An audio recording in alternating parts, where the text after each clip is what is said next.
Build skills with experts anytime, anywhere. Get certified, get ahead. The world's largest selection of courses, affordable online courses and learning opportunities, top categories. In our data-driven economy, this combination of skills is in extremely high demand, commanding significant increases in salary as it's revolutionizing the world around us. In this course, you'll learn how to use the principles of data science and the R programming language to answer day-to-day questions about your data. As an overview of this course, first, we'll learn about the practice of data science in the R programming language. Then, we'll learn how to work with data to create descriptive statistics, data visualizations, and statistical models. Finally, we'll learn how to handle big data, make predictions with machine learning, and deploy our applications into production. By the end of this course, you'll have the skills. Whether you realize it or not, there's a flood of data coming our way. In fact, the flood is already here, and it's growing exponentially every year. Over the next few years, we're going to see two entirely different outcomes for individuals, businesses, and governments based on whether they learn to use these data to their advantage or not. Either these people, businesses, and governments are going to sink in the coming sea of data, or they're going to learn how to swim. So I'm currently doing what I can in my professional career to learn how to swim in this new data-driven economy, and I encourage you to do the same. Essentially, in an information economy, data is the new oil. And much like crude oil must be refined into fuel to be of value to us, raw data must also be transformed into knowledge to be of value to us as well.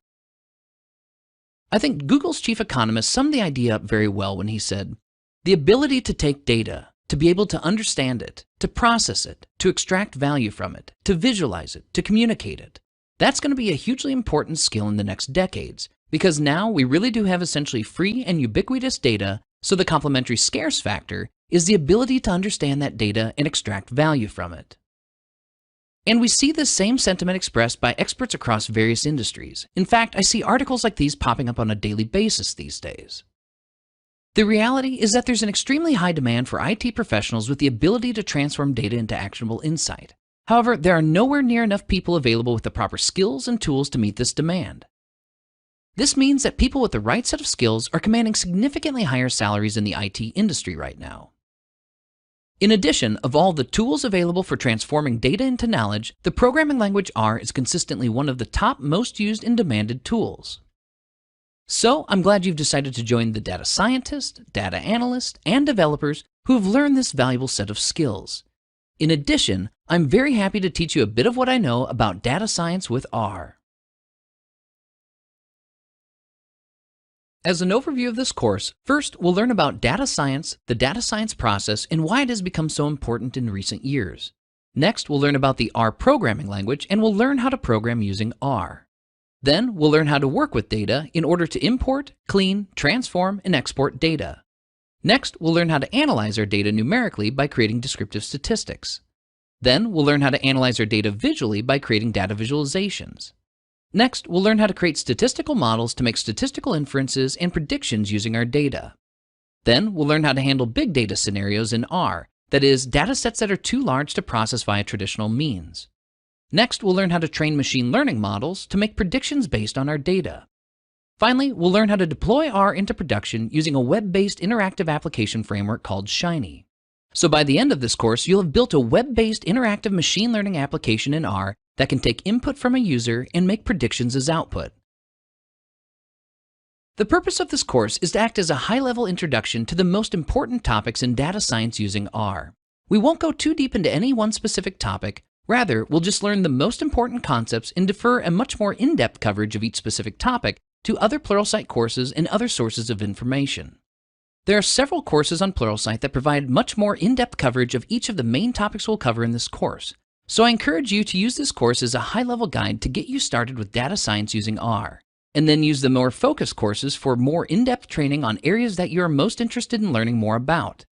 I'll point you in the direction of all the other courses that currently exist on the Pluralsight website and the topics that they expand upon at the end of the last module of this course. The intended audience for this course are developers who want to learn how to use R in the data science process to build data-driven applications, data analysts who want to learn how to use R to perform their data analyses, and IT professionals who want to learn how to make better decisions using data. Essentially, this course is for anyone in information technology with a desire to transform their data into actionable insights using R. Since this is an introductory course, there's no required prerequisites. However, having basic programming experience with at least one programming language will help you understand the programming concepts more easily. In addition, having a basic knowledge of statistics will be beneficial as well. However, if you do not meet either of these two optional prerequisites, you should be able to follow along just fine. So now, let's learn about data science and the data science process. The first question we need to answer is, what is data science? In essence, data science is an interdisciplinary field composed of computer science, math and statistics, and domain knowledge, that is, subject matter expertise, that seeks to derive insight from data. In other words, the goal of data science is to transform data into knowledge that can be used to make rational decisions that lead to beneficial outcomes. The Venn diagram on the screen shows how the three disciplines combine to create the interdisciplinary field of data science. So what then is a data scientist? A data scientist is a person who performs data science for a living. However, a data scientist is more than just a scientist, more than just a data analyst, and more than just a developer. They possess all three sets of skills. Individuals with all three sets of skills and proper credentials are currently very rare in our industry. Despite how rare actual data scientists are, they are currently in very high demand. In addition, that demand is growing every year, as we can see by the trend of job postings on Indeed.com looking for data scientists. So there's clearly a high demand for this specific set of skills, whether you are a data scientist or just applying the principles of data science to your current job role. The rarity of data scientists combined with their high demand leads to much higher salaries that the data scientists and individuals with similar skills can command. It's also important to note that you will not magically become a data scientist after finishing this course. However, this course will teach you basic skills of data science that you can begin applying at your job today, and will point you in the right direction if a career in data science is something you're interested in learning more about. So what set of skills does a data scientist possess? In general, the skills of data science are programming computers using a programming language like R, working with data, that is, collecting, cleaning, and transforming data, creating and interpreting descriptive statistics, that is, numerically analyzing data, creating and interpreting data visualizations, that is, visually analyzing data, creating statistical models and using them for statistical inference, hypothesis testing, and prediction, handling big data, that is, data sets that are too large to work with via conventional means, making predictions using machine learning algorithms, and deploying their work into production environments or communicating their results to a wider audience. If you recall from the outline of this course we saw earlier, we're going to be touching upon each of these skills throughout the remaining modules of this course. Regarding the tools used in data science, here are the tools listed by the respondents of O'Reilly's Data Science Salary Survey in 2015. On the x-axis, we have the name of the tool, which includes programming languages, data platforms, or analytics tools. On the y-axis, we have the percent of respondents reporting that they use that corresponding tool. As we can see, R is listed as one of the most popular tools used for data science. In addition, across a variety of similar surveys I've looked at, we see the same four tools at the top of most surveys. Typically, we see SQL first, followed by Excel, and then both R and Python are usually pretty neck and neck in terms of their popularity. So why has data science become so important all of a sudden? There are a few trends really driving the importance of data science. First, emerging trends like the Internet of Things are creating massive amounts of relatively low-cost data. This means that we now have access to large amounts of valuable, low-cost, near real-time data. Second, emerging trends like big data are creating new tools like Hadoop that allow us to process big data sets at scale. This means that we can process these massive data sets with relatively low cost and in a reasonable amount of time. Third, we have powerful machine learning tools that can find patterns and make predictions with these data. Emerging trends like deep learning via deep neural networks are making machines significantly better at making predictions than humans in certain categories of decision making. Finally, in the past, we would collect data and analyze it so that human beings could use the results of the analysis to make a decision and take action. However, we're now closing the loop of the Internet of Things, big data, and machine learning so that human beings are no longer required in the decision-making process. This leads us to fully autonomous systems and environments that function without the need for a human decision maker in the process. These fully autonomous systems will transform our world in more ways than I could possibly enumerate. Self-driving cars, intelligent buildings, and smart cities are either already here or just around the corner. In fact, it's a very exciting time to be learning about data science. Essentially, the recent importance of data science all boils down to two things. It's being driven by economics, and it's being made possible by technology. The cost of collecting, storing, processing, and analyzing data is continuously decreasing. And the value that these data can provide, when the data science process is applied correctly, continues to increase. In addition, we now have the technological capabilities to close the loop to create fully autonomous systems. The cost savings and value-generating possibilities of these fully autonomous systems are very compelling. Given this, it's unlikely that the demand for data science will decrease anytime in the near future. The data science process works like this. First, we find a question that we want to answer. This can be a hypothesis we want to test, a decision we want to decide on, or a prediction we want to make. Second, we explore the data that we have available and the data that we may need to collect. We need to understand what data we have, what data we don't have, and what condition these data are in. Third, we prepare the data for analysis, a process often referred to as data munging or data wrangling. We need to gather, clean, and transform these data to get them into a form suitable for analysis. Fourth, we create a model given our data. In the most generic sense, this can be a numerical model, a visual model, a statistical model, or a machine learning model. Fifth, we evaluate the model. We need to determine if our model answers our question, helps us make an informed decision, or creates an accurate prediction. In addition, we also need to make sure that the model is appropriate given our data and the context. Finally, if everything looks good, we deploy our model. This could mean either communicating the results of our analysis to others, making a decision, or implementing an application in production. Then, we repeat this process for each question we'd like to answer. This is typically an iterative process. We typically go through the complete cycle multiple times, learning and improving with each iteration. In addition, this process is often non-sequential. We often have to bounce back and forth between steps as we discover problems and learn better ways of solving these problems. Sometimes we don't always need to complete the process. Often, we learn that what we're doing isn't working or doesn't make sense given the data or the context. So we terminate the process and shift our focus to the next most important data science question. There are also some well-established practices for the data science process available, like the CRISP-DM process, which stands for Cross-Industry Standard Process for Data Mining. These established practices are useful to help you get started with your data science process. In this module, first, we introduce the topic of this course and explain why we want to learn about data science and R. We discuss the factors that are driving the demand for both data science and tools like R. Next, we provided an overview of the course. We discussed the course outline, intended audience, prerequisites, and more. Finally, we introduced the topic of data science. We learned what data science is, why it has become so important, and how the data science process works. In the next module, we'll learn about the R programming language and how to use it for data science. The first question we need to address is, what is R? R is a free, open-source implementation of the statistical programming language S. S was a statistical programming language invented in Bell Labs in 1976, so R is the free, open-source implementation of that language.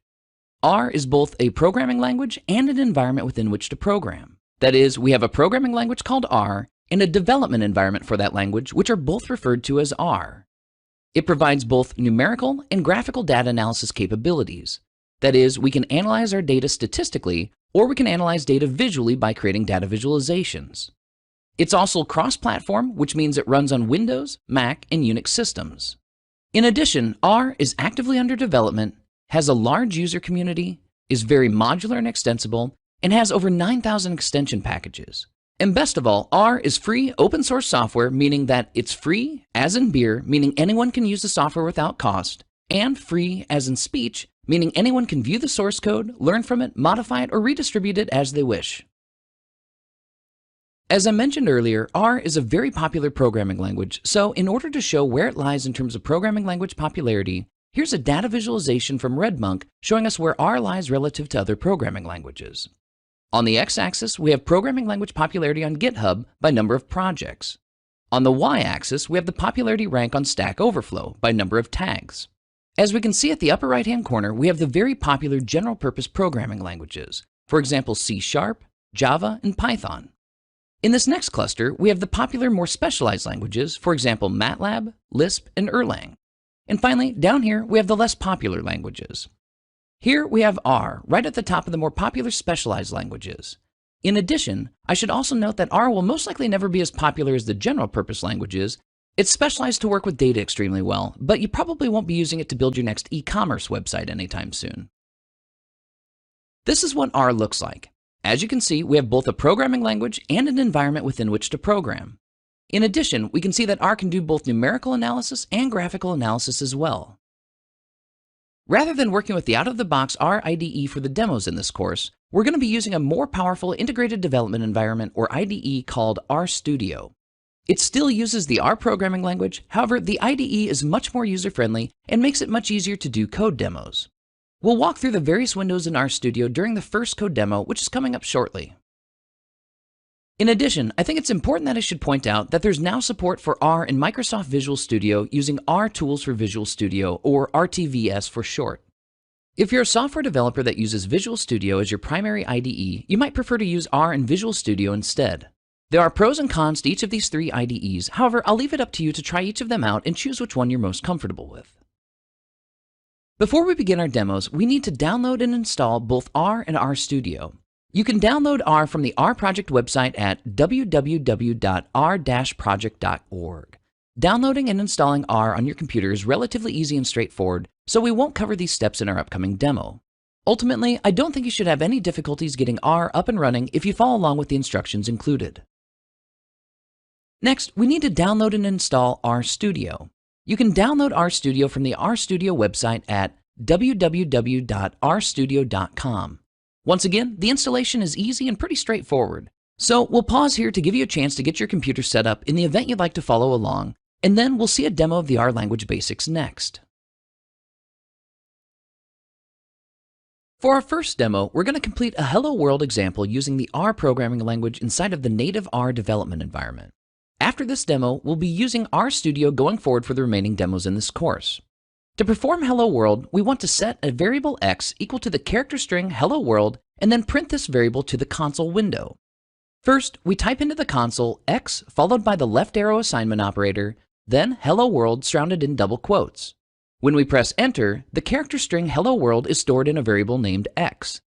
Next, we type the print function and pass x in as an argument to the function. When we press enter, the value that was assigned to the variable x, that is Hello World, will be output to the console window.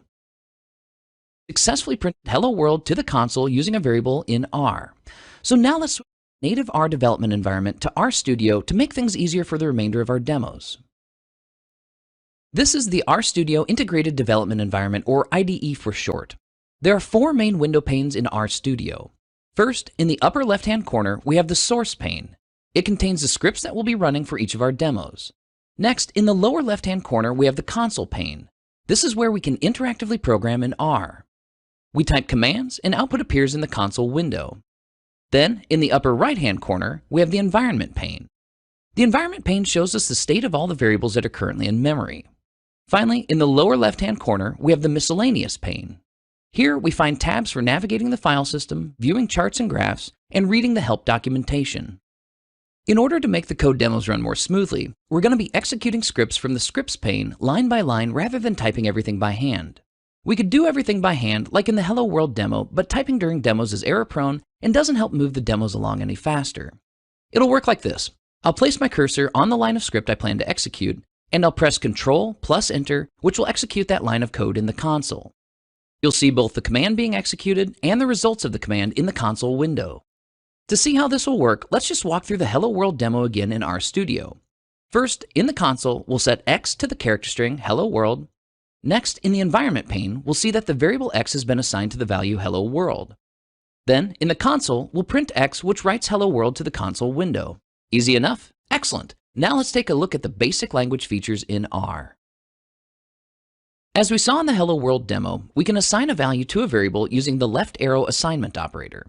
This operator assigns the value on the right to the variable on the left. In addition to the left arrow assignment operator, there are two other value assignment operators in R.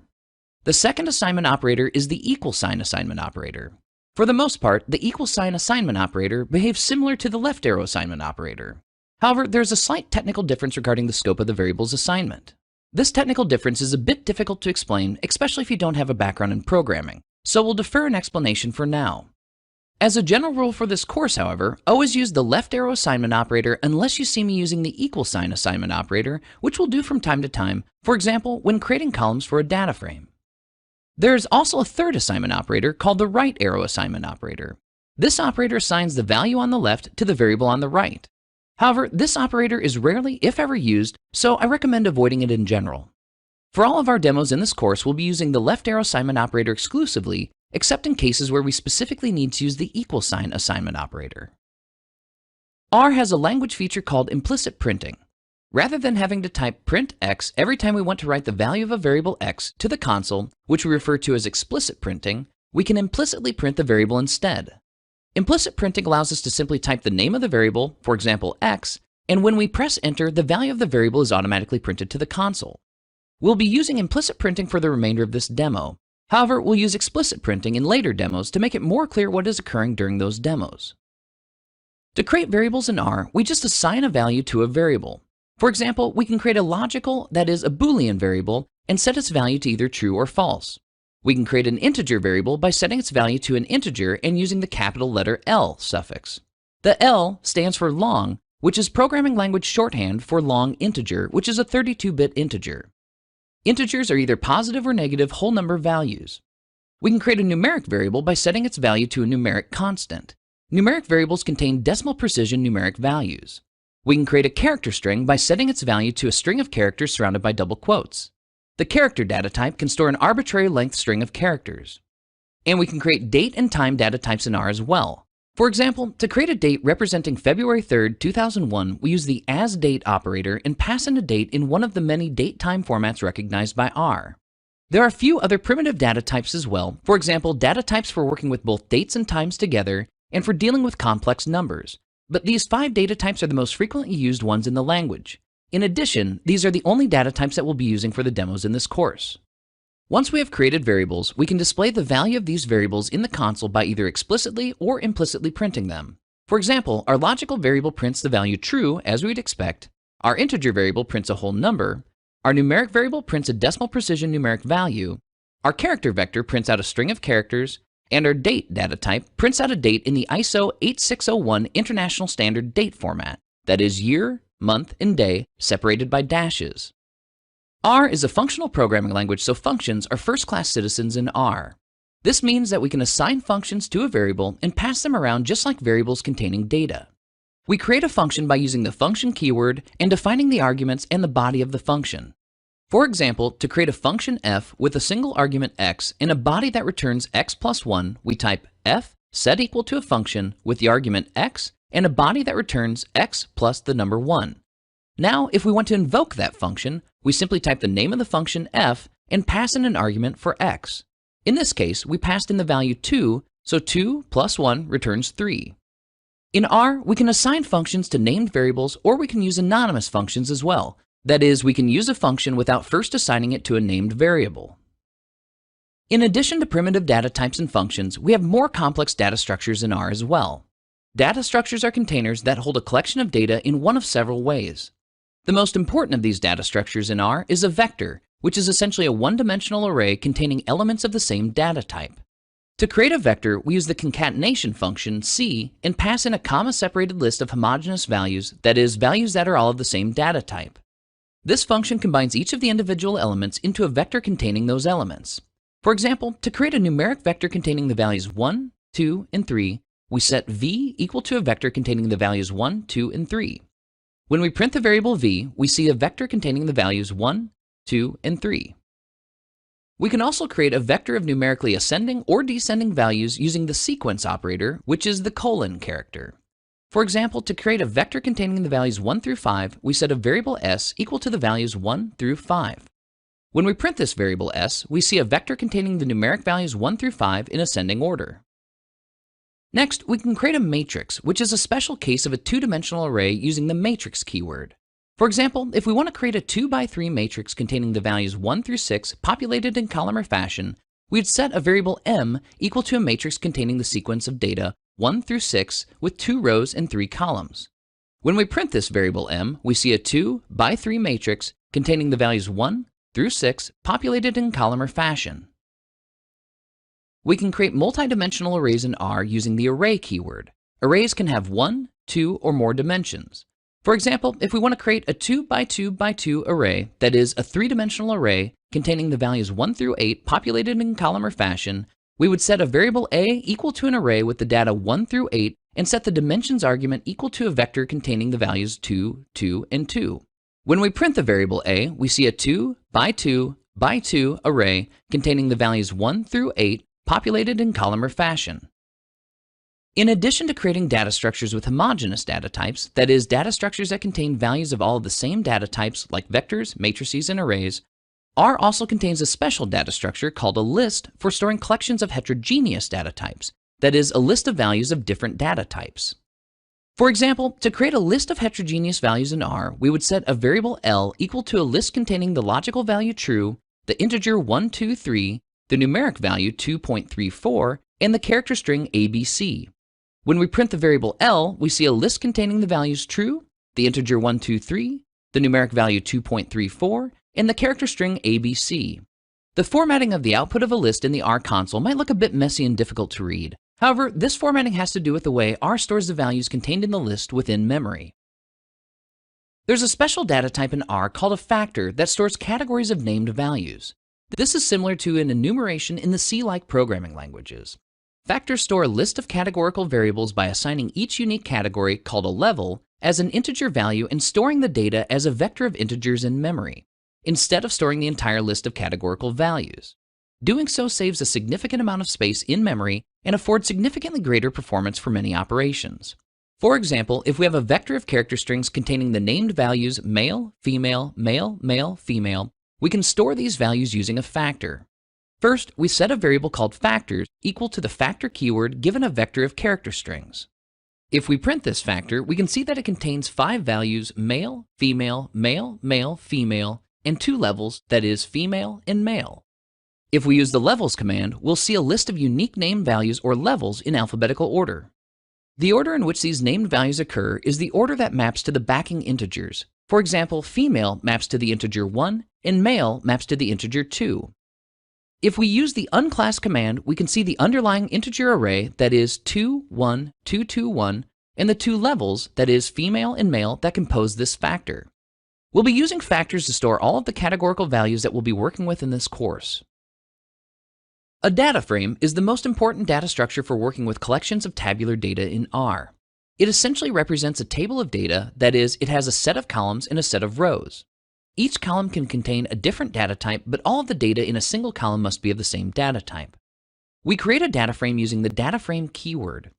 For example, we can set a variable df equal to a new data frame containing a column called name, populated with a vector of character string values cat, dog, cow, and pig, and a second column called how many, containing a vector of integers 5, 10, 15, and 20, and a third column called isPet, containing a vector of logical values true, true, false, and false.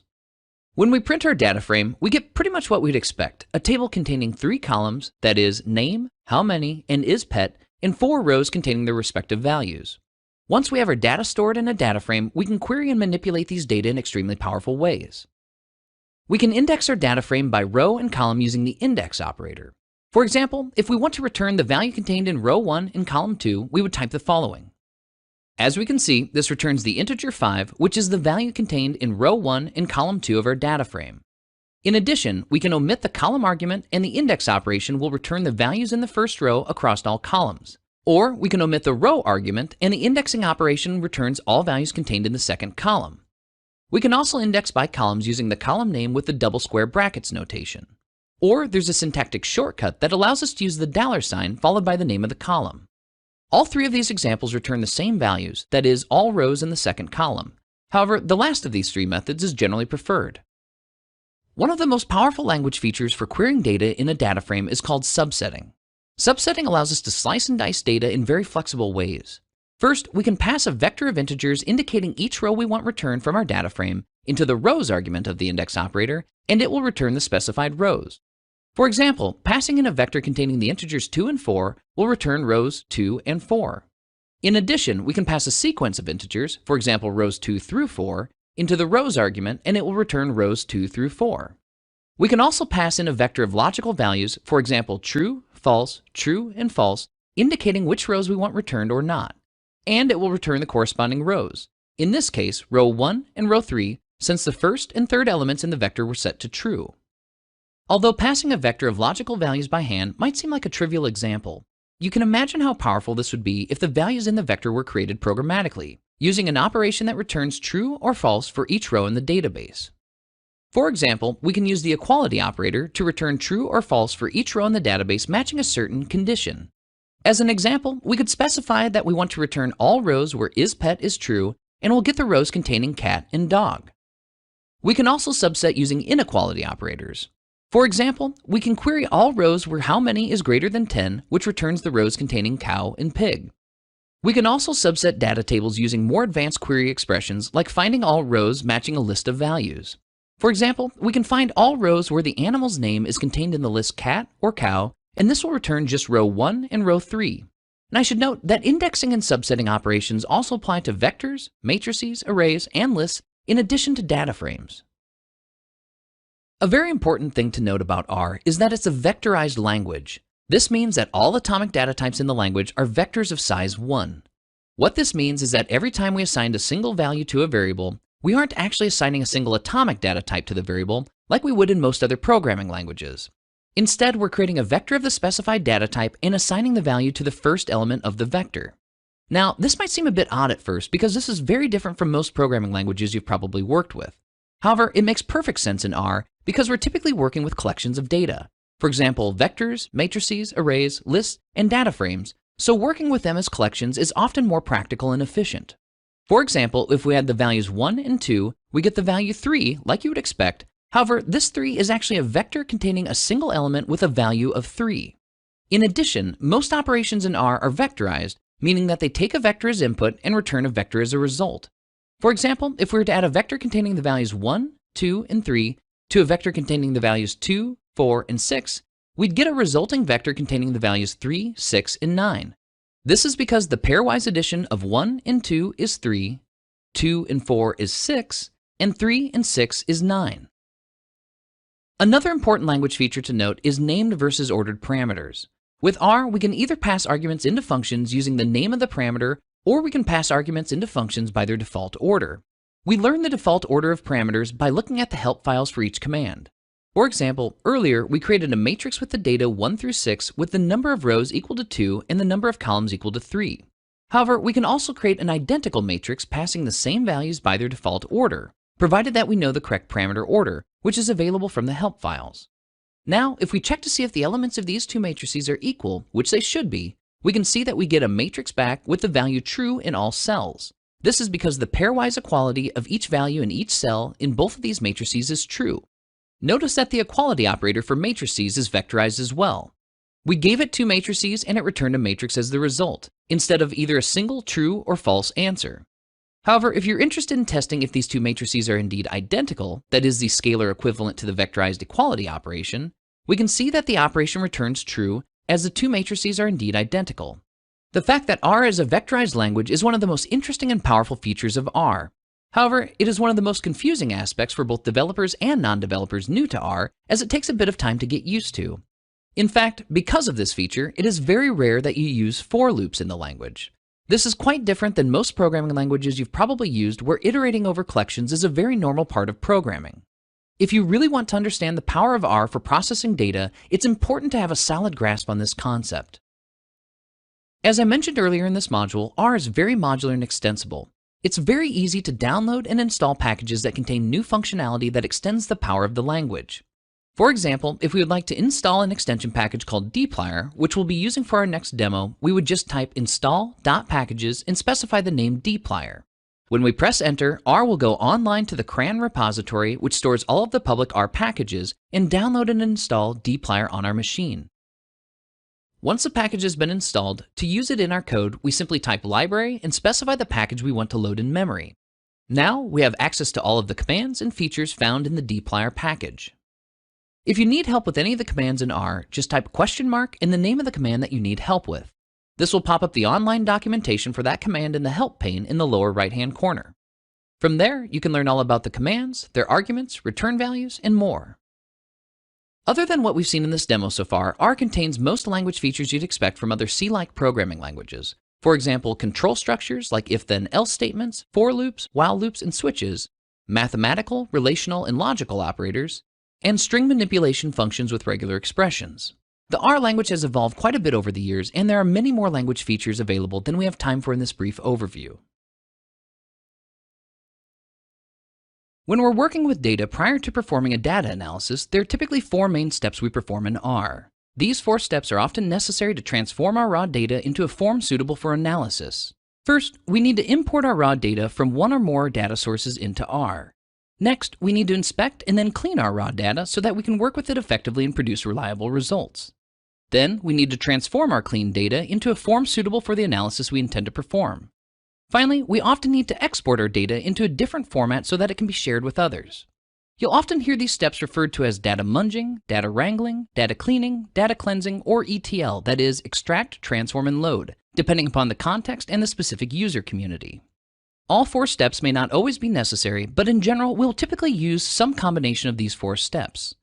Next, we'll take a look at each of these 4 steps and how R makes our job easier during each of these steps. The first step when working with data in R is to import our data into R. Luckily for us, R makes it very easy to import data from a wide variety of data sources.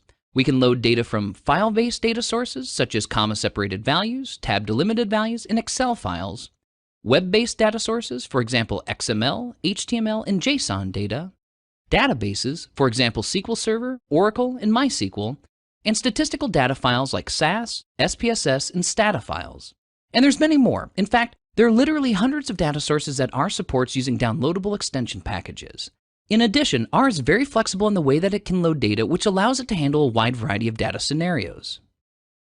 The second step when we work with data in R is to clean our raw data so that we can work with them effectively and ensure that they will provide reliable results. This step is often necessary because most raw data are not typically stored in a format suitable for analysis. In addition, many raw data sources contain errors and anomalies that need to be corrected in order for our analysis to produce reliable results. There are many tasks typically involved in the process of cleaning data.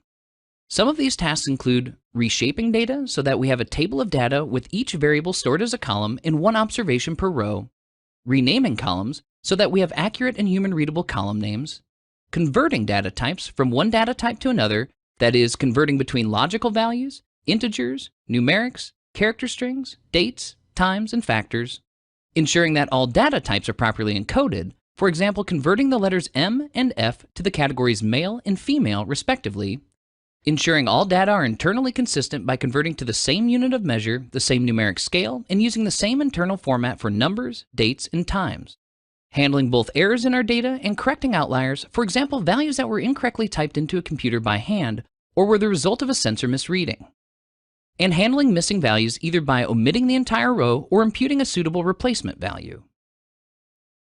R has a series of built-in tools and extension packages that make cleaning our data significantly easier than by using alternative methods or by cleaning the data by hand.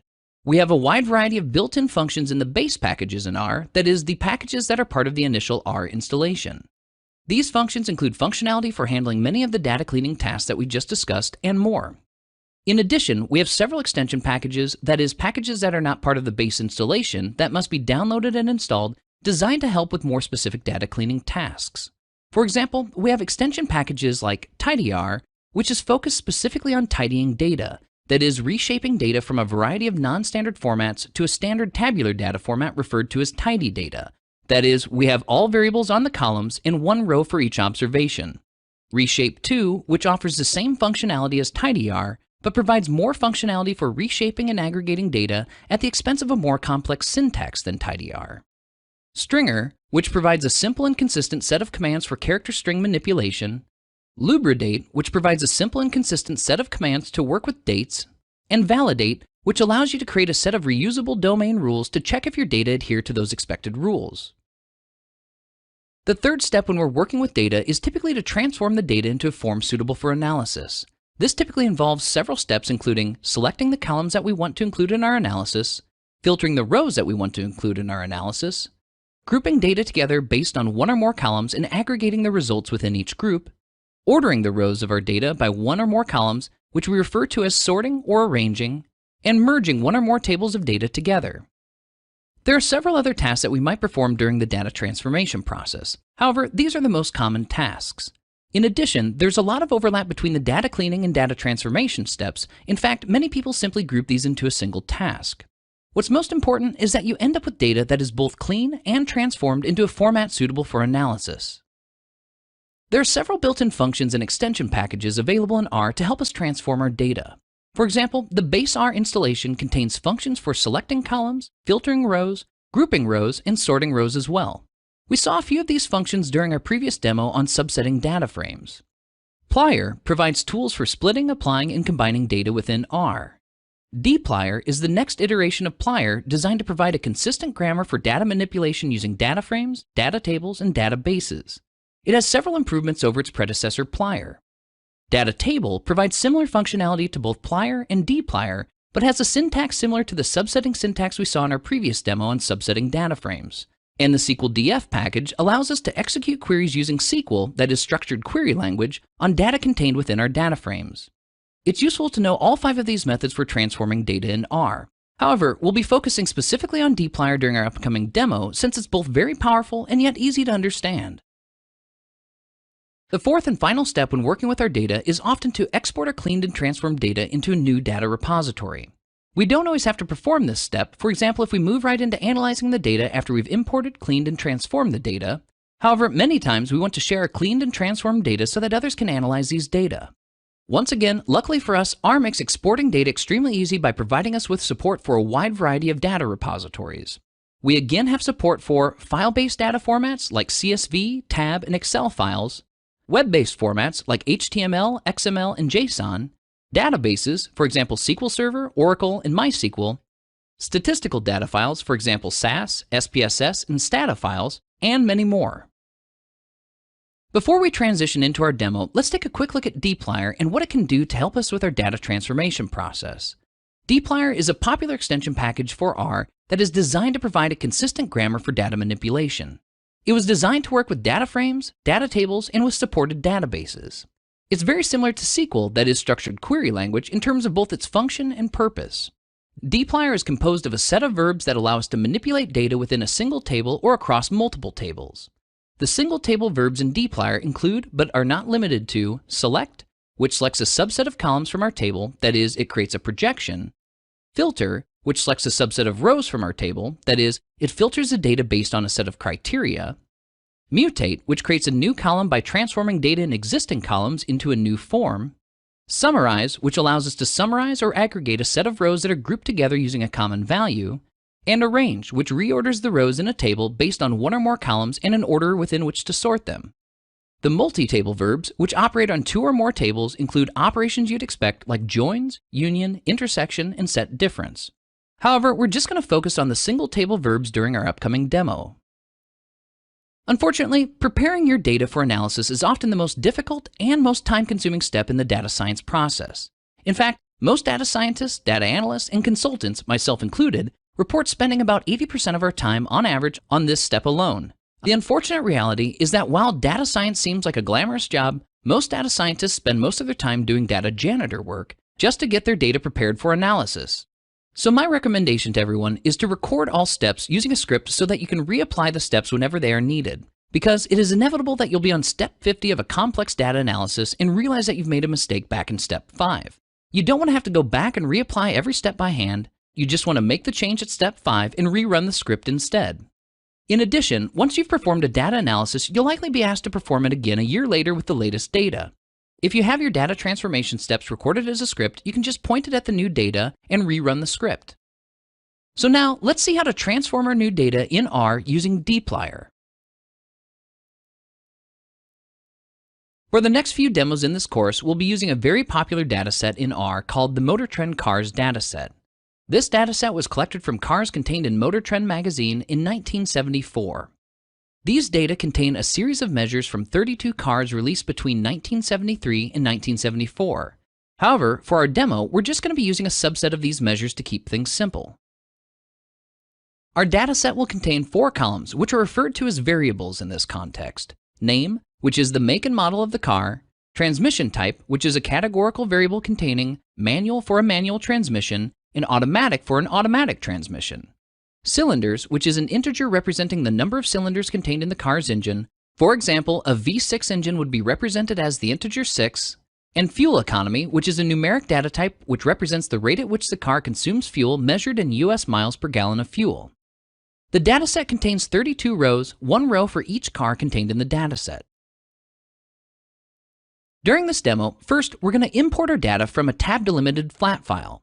Next, we'll transform our data using dplyr. Finally, we'll export our data to a comma-separated values file that is a CSV file.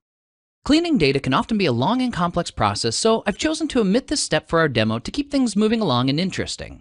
I just want to show you the most important aspects of using R right now, so that you can choose to invest time learning how to clean data from a more in-depth course later if you choose to do so. I'll point you towards these more in-depth courses for cleaning and transforming data in the last module of this course. First, let's take a look at the tab-delimited flat file that we're going to be using as our data source. As we can see, we have a text file document containing a header. That is, the names of the columns are contained in the first line of text in the file. We have 4 columns of data in our data set. That is name, transmission, cylinders, and fuel economy. Each column is separated, that is delimited, by the tab character, which is represented in the text editor as an orange arrow. The end of each row of data is delimited by the carriage return line feed character sequence, which is represented by the CR and LF symbols.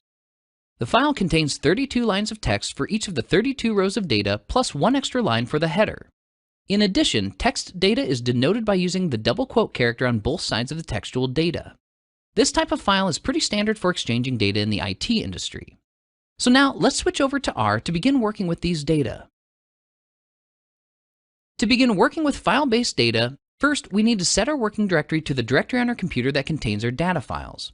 We're going to be using a directory called Pluralsight located at the root of the C drive of our computer for all of the demos in this course.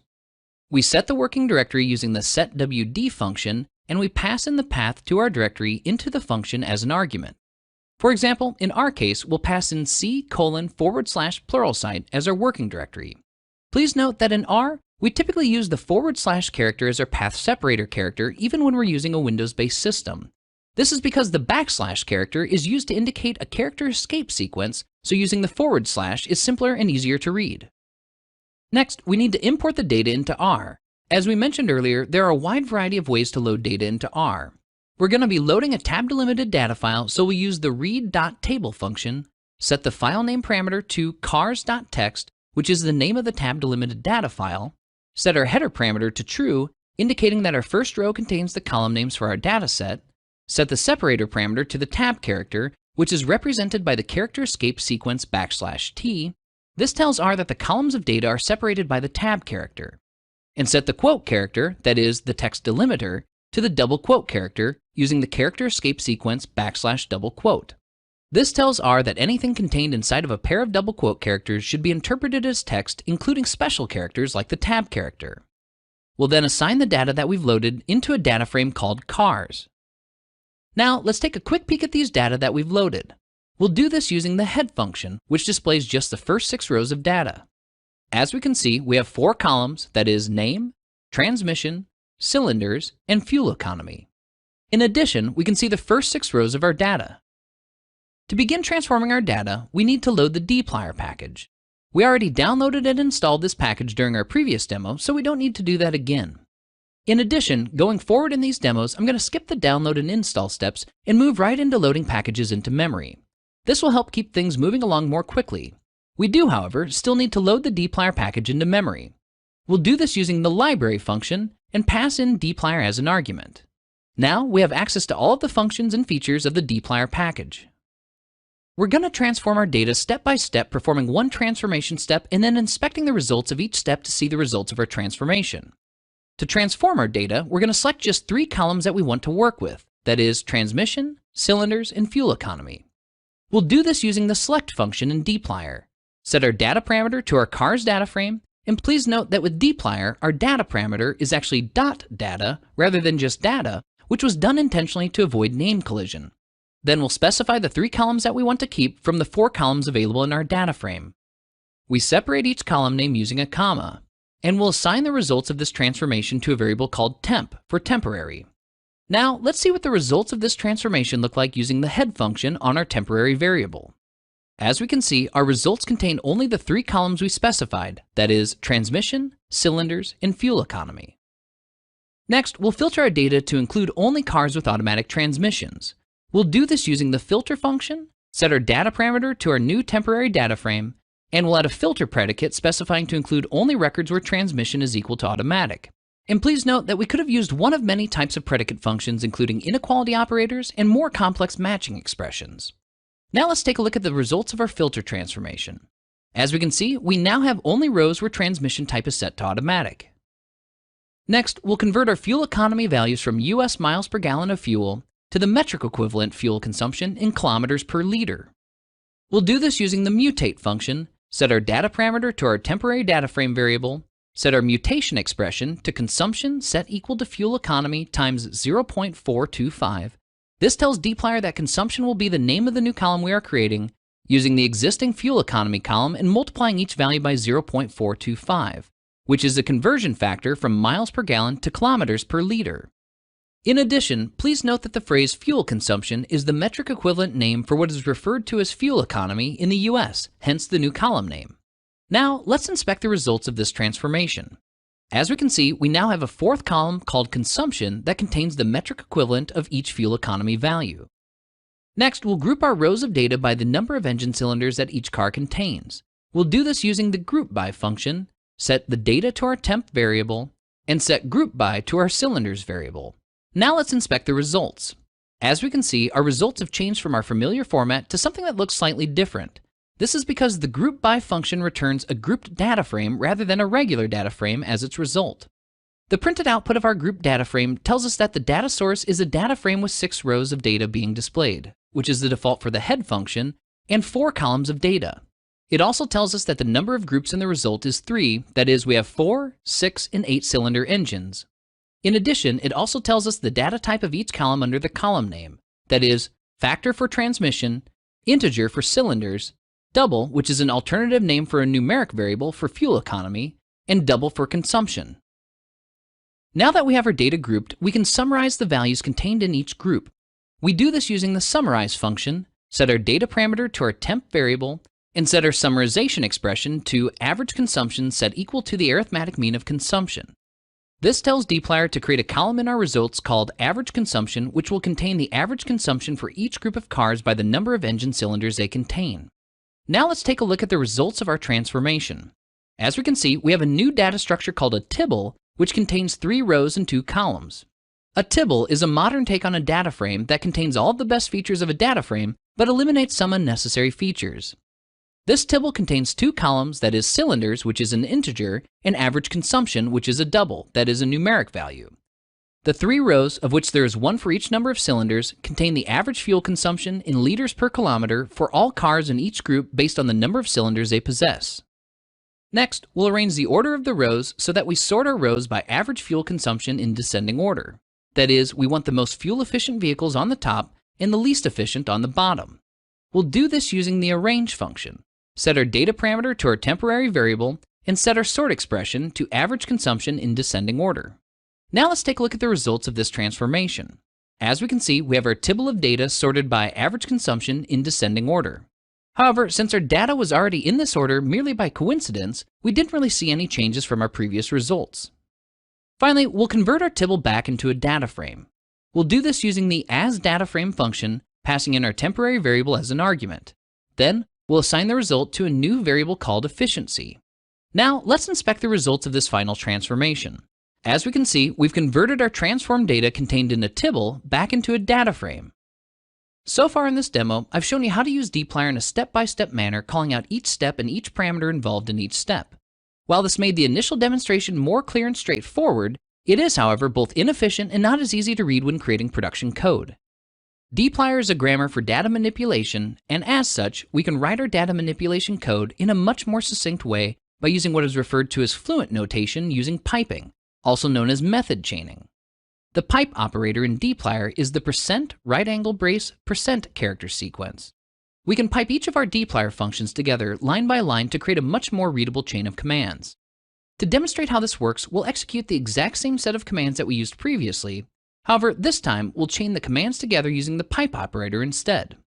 We'll start by assigning the results of our data manipulation to a variable called efficiency, set our data source to our cars data frame, select the 3 columns, filter to include only automatic transmissions, mutate to create our metric fuel consumption variable, group by cylinders, summarize by the average consumption of each of our cylinder groups, arrange our rows by average consumption in descending order, and convert our results to a data frame. Now let's inspect the results of this changed set of commands. As we can see, the chain version of our command produces the exact same results as our step-by-step commands. Finally, we'll export the results of our data transformation steps to a comma-separated values file. We'll do this using the write.csv function, set our x parameter to our efficiency data frame. Please note that the parameter x is just a generic parameter name for the data we want to save, set our file name to fuelefficiency.csv, and set our row name parameter to false, indicating that we do not want to write the unique ID for each row to our CSV file. Now let's open up this CSV file to see the results. As we can see, we now have a comma-separated values file containing the results of our data transformation.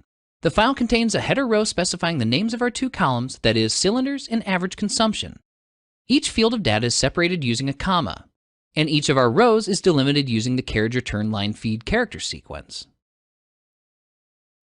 This is just a small taste of the power that R provides to import, clean, transform, and export data. There's so much more that I'd like to show you. However, in order to keep things moving along, we'll have to defer this additional information to a more in-depth course on working with data in R. I'll point you in the direction of these courses during the end of the last module of this course. Descriptive statistics describe data in numerical ways. In statistics, they're the foundation of the numerical analysis of data. Descriptive statistics are how we typically summarize the shape and feel of our data in numerical ways. Hence, they're often referred to as summary statistics. For example, if we want to summarize the values contained in our fuel economy variable, we could create a set of statistics that describe these data, like the descriptive statistics on the right. Simply by inspecting these statistical measures, we can learn quite a bit from the distribution of values contained in this variable. I don't want to go too deep into statistics in this course, since I'm assuming that you've already had some exposure to basic statistics before watching this course. However, just to make sure we're all on the same page with our terminology, let's review a few basic terms from statistics. First, we have observations, which are essentially the rows in the table. They're referred to as observations because in statistics, we're typically interested in observations of some kind of physical phenomena, like the average temperature each day. Next, we have variables, which are essentially the columns in the table. They're called variables because their values vary across each observation or row in the dataset. In addition, variables can generally be subdivided into categorical variables, which represent qualitative values like a car's name and transmission type, and numeric variables, which are quantitative values like the number of cylinders and fuel economy in miles per gallon. We'll be using these terms throughout this course to help us conceptually organize the types of data analysis that we'll be performing. Categorical variables contain qualitative values, that is, named values like the type of transmission in our car's dataset. When we're creating descriptive statistics for a categorical variable, we're typically interested in the frequency or count of observations of each category in our categorical variable. We generally represent the frequency of observations for each category in our categorical variable using a frequency table, like the frequency table on the right. In the first column in this table, we have our categorical variable, that is, transmission type, which contains two categories, that is, automatic and manual. In the second column, we have the frequency of observations of each category, that is, the total number of cars in our dataset containing the respective transmission type. From this table, we can see that our dataset contains 19 cars with automatic transmissions and 13 cars with manual transmissions. Numeric variables contain quantitative values, like the fuel economy of our cars in US miles per gallon. When we're creating descriptive statistics for a single numeric variable, we're typically interested in describing where the center of the distribution of values is located. We refer to these as measures of central tendency. For example, we can see that the arithmetic mean of our fuel economy is 20.09 miles per gallon. In addition to measures of centrality, we're also typically interested in measures of the spread of the data, also known as dispersion in statistics. For example, we can see that the standard deviation of our distribution of values is 6.02 miles per gallon. There's one more type of descriptive statistic that I'd like to discuss before moving on to our next demo. Correlation is the measure of the strength of the relationship between two numeric variables. It's essentially the degree to which two variables vary with one another. A correlation coefficient provides us with a measure of the strength of this relationship on a standardized scale. This standardized scale ranges from -1, that is a perfect negative correlation, to +1, that is a perfect positive correlation, with 0 indicating no correlation at all, that is the two variables are completely unrelated. For example, in the table on the right, we can see that there is a negative, that is inverse correlation, between the number of cylinders in the engine of a car and the fuel economy. This tells us that fuel economy decreases as the number of cylinders increases. In addition, this value is negative 0.85, which tells us that this is a relatively strong correlation. If we look back at the fuel economy table we created in our last demo, this should match our intuition. As the number of cylinders increases, the average fuel consumption in kilometers per liter decreases. There are many other descriptive statistics that we can create for both categorical and numeric variables and for various combinations of these types of variables. However, just to keep things moving along, we're just going to demonstrate how to create these most common descriptive statistics. Creating the other types of descriptive statistics works in roughly the same way. So now, let's learn how to create these descriptive statistics for our categorical and numeric variables. Now let's see how to create descriptive statistics using R. For this demo, we're going to attempt to answer 3 questions about our dataset of Motor Trend cars from 1974. We want to know how many cars we have based on their type of transmission, that is, automatic or manual transmission. We'll answer this question by creating a frequency table of our categorical transmission variable. The second question that we'll answer is, what does the distribution of fuel economy values look like? We'll look at a variety of numerical descriptive statistics like mean and standard deviation to answer this question. Finally, how are the number of engine cylinders and the fuel economy related? We'll answer this question by creating a correlation coefficient of these 2 variables. To begin creating our descriptive statistics, first we need to load our cars dataset into R. Rather than loading the tab-delimited file we used in our previous demo, we're going to load a comma-separated values file containing the exact same data instead. First, we'll set our working directory to the directory containing our data file. Next, we'll load our data into a data frame called cars using the read.csv function, passing in our file name, that is cars.csv, as an argument. We'll just leave all of the other parameters like header, separator, and quote character to their defaults. Now, let's take a quick peek at the first 6 rows of these data to see what we've loaded. As we can see, we have the same data as we had previously loaded. The first question we want to answer is, how many cars do we have of each transmission type? Transmission is a categorical variable, so we'll create a frequency table to answer this question. To create a frequency table, we'll use the table function and pass in a reference to the transmission variable contained in our cars data frame. As we can see, this creates a frequency table of our transmission variable, indicating the frequency of observations for both cars with automatic transmissions and cars with manual transmissions. The second question we're attempting to answer is, what does the distribution of values in our fuel economy variable look like? Fuel economy is a numeric variable, so we'll answer this question by creating a series of descriptive statistics for this variable. First, let's get the minimum value. We'll do this using the min function and pass in a reference to our fuel economy variable in our car's data frame. As we can see, the car with the lowest fuel economy is 10.4 miles per gallon. Next, we'll get the maximum value using the max function. As we can see, the car with the highest fuel economy is 33.9 miles per gallon. Then, we'll get the average value using the mean function. The average fuel economy for all vehicles in our dataset is just over 20 miles per gallon. We'll use the median function to get the median value, which is 19.2 miles per gallon. To get the quartiles, we use the quantile function. This gives us the minimum, first quartile, median, third quartile, and maximum value. Next, we'll get the standard deviation of the distribution of values for our fuel economy variable. As we can see, the standard deviation is just over 6 miles per gallon. Finally, we can get the total of all fuel economy values using the sum function. The total of all fuel economy values is 642.9 miles per gallon. However, summing the average fuel economy of each vehicle probably wouldn't provide us with any meaningful information in the real world, since we're taking the sum of the averages.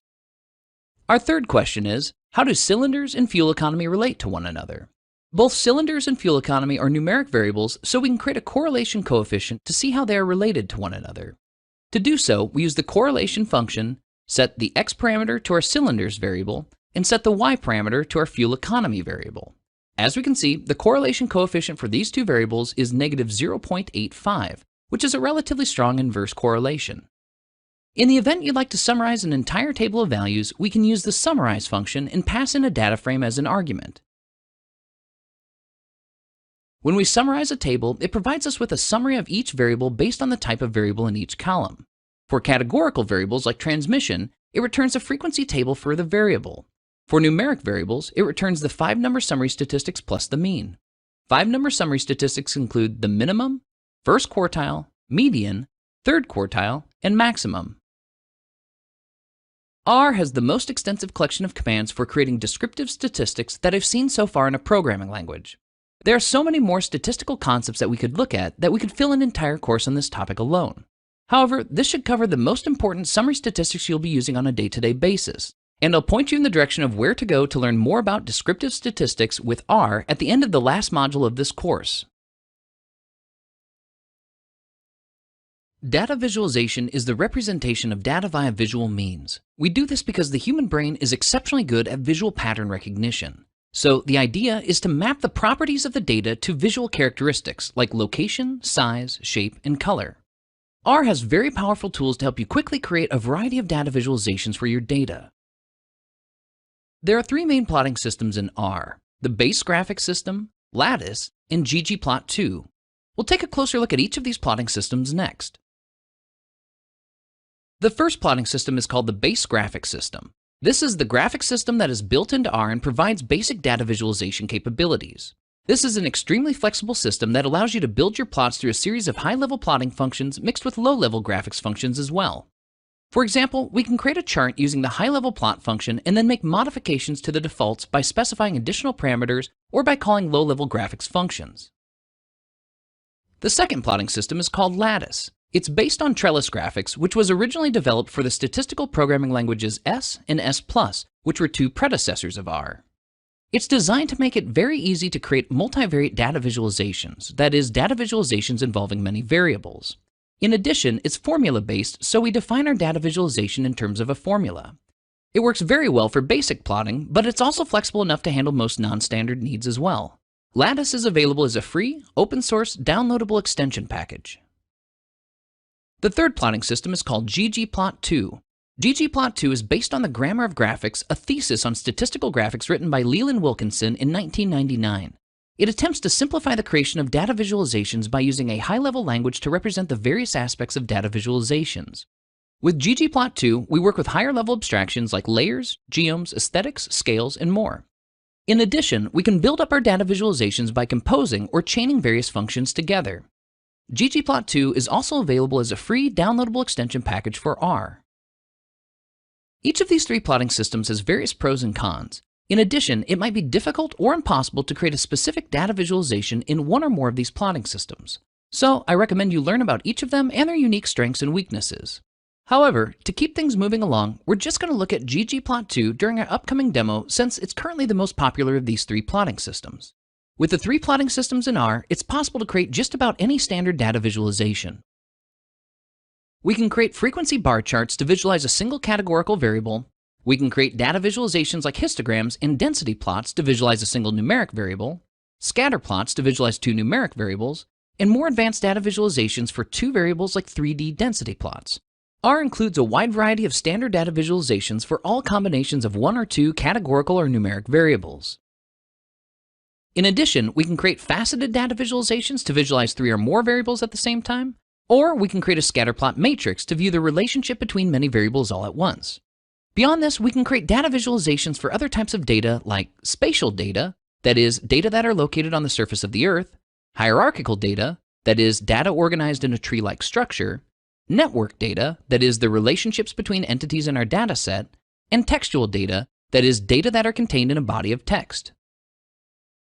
Finally, we can create animated data visualizations and interactive data visualizations as well.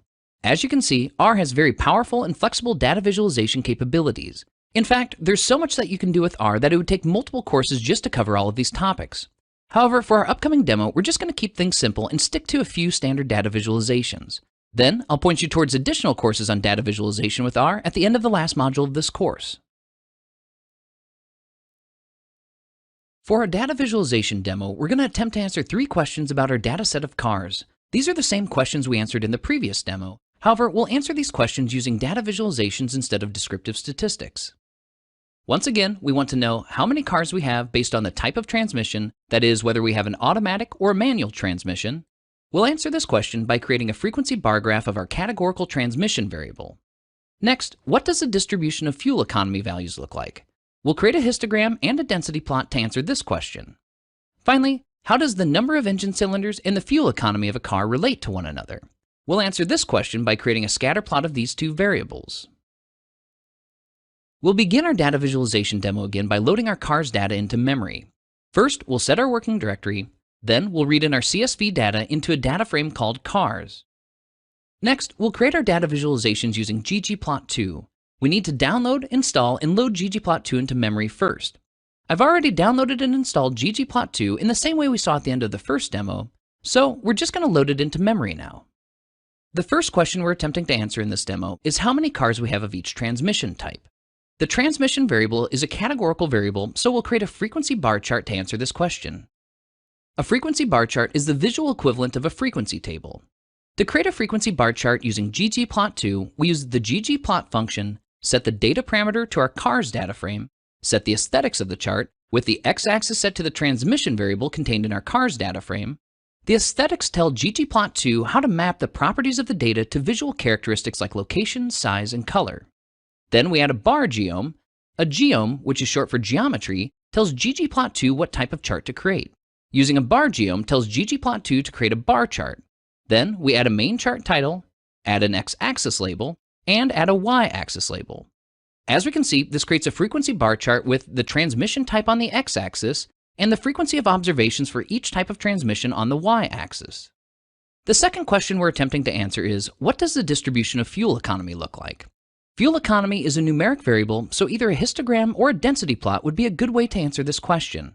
To create a histogram, we use the ggplot function, set the data parameter to our cars data frame, set our aesthetics with x set to our fuel economy variable, add a histogram geom to tell ggplot2 to create a histogram, set the number of bins to 10, indicating that we want to create 10 equidistant bins to group our data into, add a main chart title, add an x-axis label, and add a y-axis label.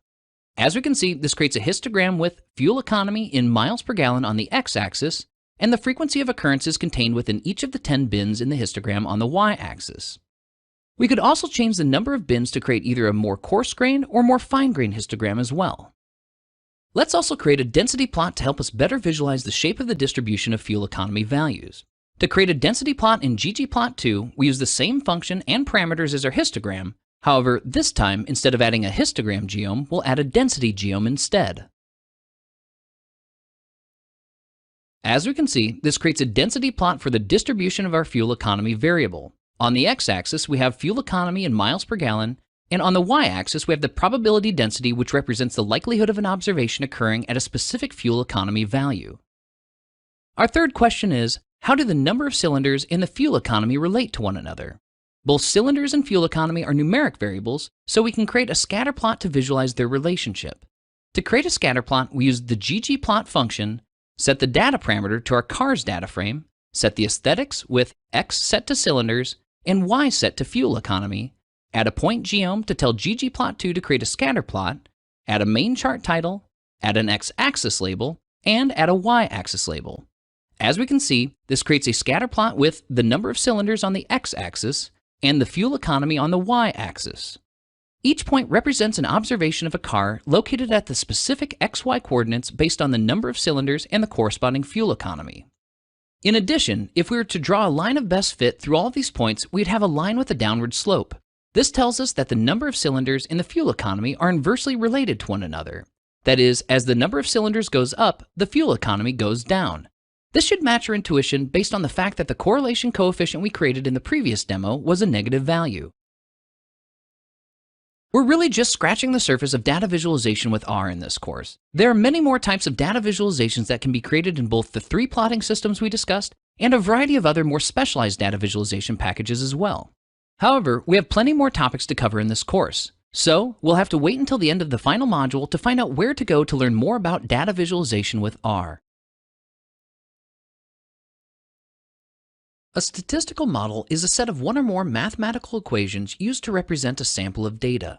That is, it's a mathematical model based on probabilities that attempts to describe the process that created these data. A model is a simplification or an approximation of reality. That is, it's a mathematical abstraction that captures the essence of reality but does not perfectly describe it.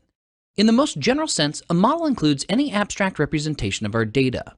This would include a probability density function and even a data visualization. However, in statistics, the term statistical model is generally used to mean a model of the relationship between 2 or more variables. Statistical models serve several purposes. A few of the main purposes include description. That is, we can use a statistical model to describe the basic characteristics of a sample of data that we're observing. Inference. We can use a statistical model of a sample of data to estimate the parameters of a larger population. Comparison. We can compare sets of data to determine if they're different in a way that is statistically significant, for example, hypothesis testing. And prediction. We can use statistical models to make predictions about new unknown observations. There are two main categories of statistical models. There are parametric models, where we have a fixed number of parameters and our model is completely defined by setting those parameters. For example, the Gaussian distribution, which is the bell-shaped curve on the right, is completely described by two parameters, that is, the mean and the standard deviation. Simply by knowing the values of these two parameters, we can model the source that generated these data and predict where future unknown values are likely to occur. In addition, there's also non-parametric models, where the number and nature of parameters are not fixed in advance but grows with the amount of data available to create the model. Non-parametric models are a bit more complicated than parametric models, so to keep things simple, we're just going to focus on parametric models in this course. There are numerous types of statistical models that we can create in R. So many, in fact, that we couldn't possibly cover them all in a single module, let alone an entire course. Within R, we can create a wide variety of statistical models. These models include simple single-variable models like a probability density function, which is a parametric model we use to represent various statistical distributions of values. In addition, we have models that involve the relationship between two or more variables, like analysis of variance or ANOVA, which allows us to compare the difference of the means among three or more groups of data. Simple linear regression, which allows us to model the relationship between two variables as a linear function, and more advanced models like nonlinear regression, which allows us to model the relationship between two variables when their relationship does not form a straight line, and Bayesian networks, which are very powerful statistical models which model the relationship between many variables as a network of conditional probabilities based on Bayesian statistics.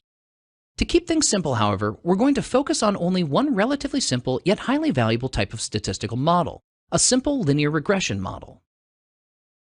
A simple linear regression model is a type of statistical model used to model the relationship between two variables. That is, how a change in one variable influences a change in a second variable. It's referred to as a linear model because it attempts to model this relationship using the mathematical equation for a straight line. Simple linear regression involves two variables.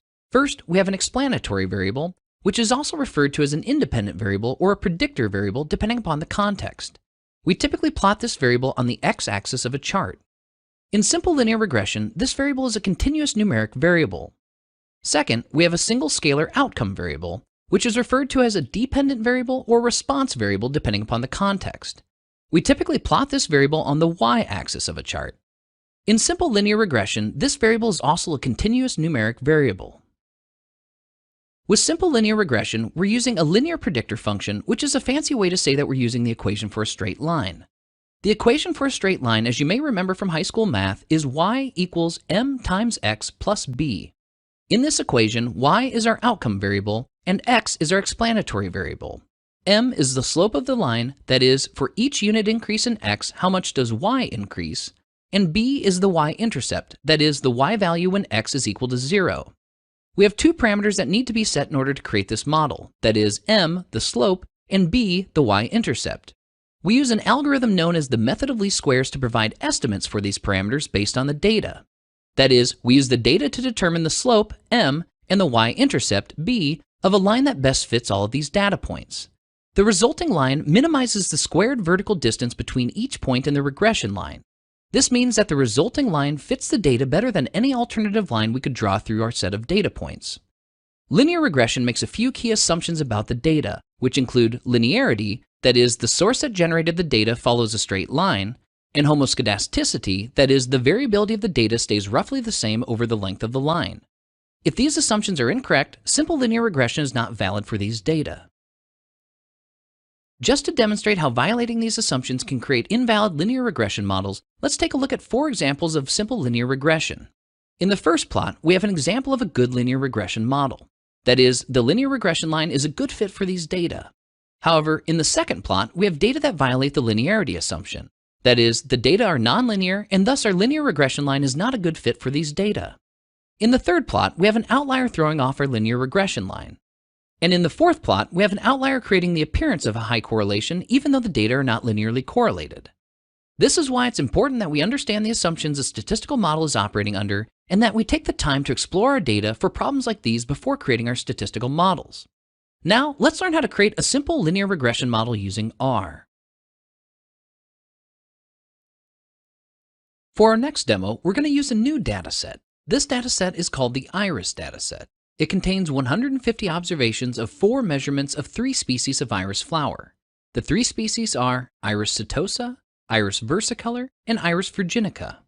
The 4 measurements that this dataset contains are petal length, that is the average length of the petals of the flower in centimeters, petal width, that is the average width of the petals of the flowers in centimeters, sepal length, that is the average length of the sepals, which are the leaf-like structures that enclose the petals until the flower blooms, and sepal width, that is the average width of the sepals. If we take a look at a tabular representation of these data, we can see that we have 5 columns: species, containing the names of the species of iris flower, petal length in centimeters, petal width, sepal length, and sepal width. This dataset is very popular in both statistics and machine learning. It's simple to understand and useful for a wide variety of statistical modeling and machine learning applications. So we're going to be using this dataset for the remainder of our demos in this course. For our statistical modeling demo, we're going to be creating a simple linear regression model based on the petal lengths and widths contained in the IRIS dataset. We'll attempt to answer 2 questions using these data. First, how are petal length and petal width related to one another? We'll create a linear regression model of this relationship to attempt to answer this question.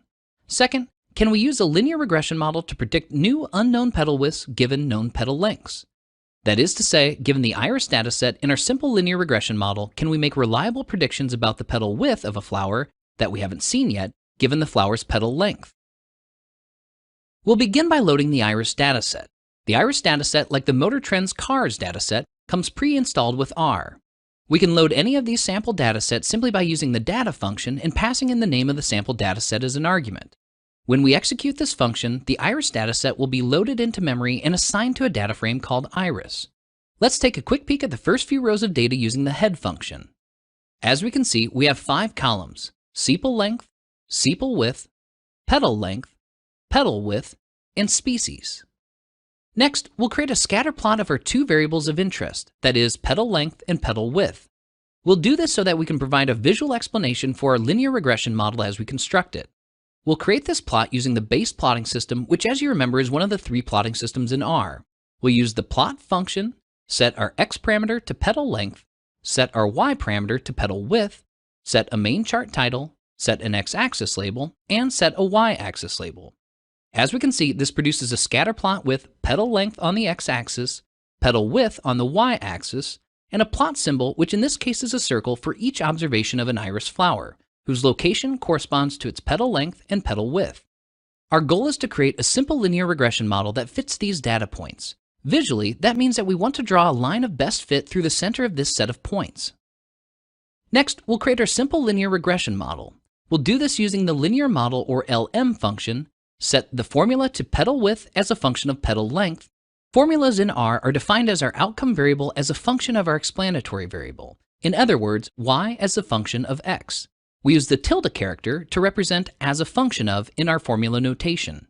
In addition, we can also create much more complex formulas with multiple explanatory variables and conditioning variables as well. However, we'll defer an explanation of these more complex formulas to a more in-depth course on statistical modeling. Then we'll set our data parameter to our IRIS data frame, and we'll assign this linear regression model to a variable called model. Now let's summarize this model to see what we've created. We'll use the summary function and pass in our model as an argument. There's a lot of information available in the summary of our linear model. All of this information would be useful if we were trying to determine how reliable our linear model is.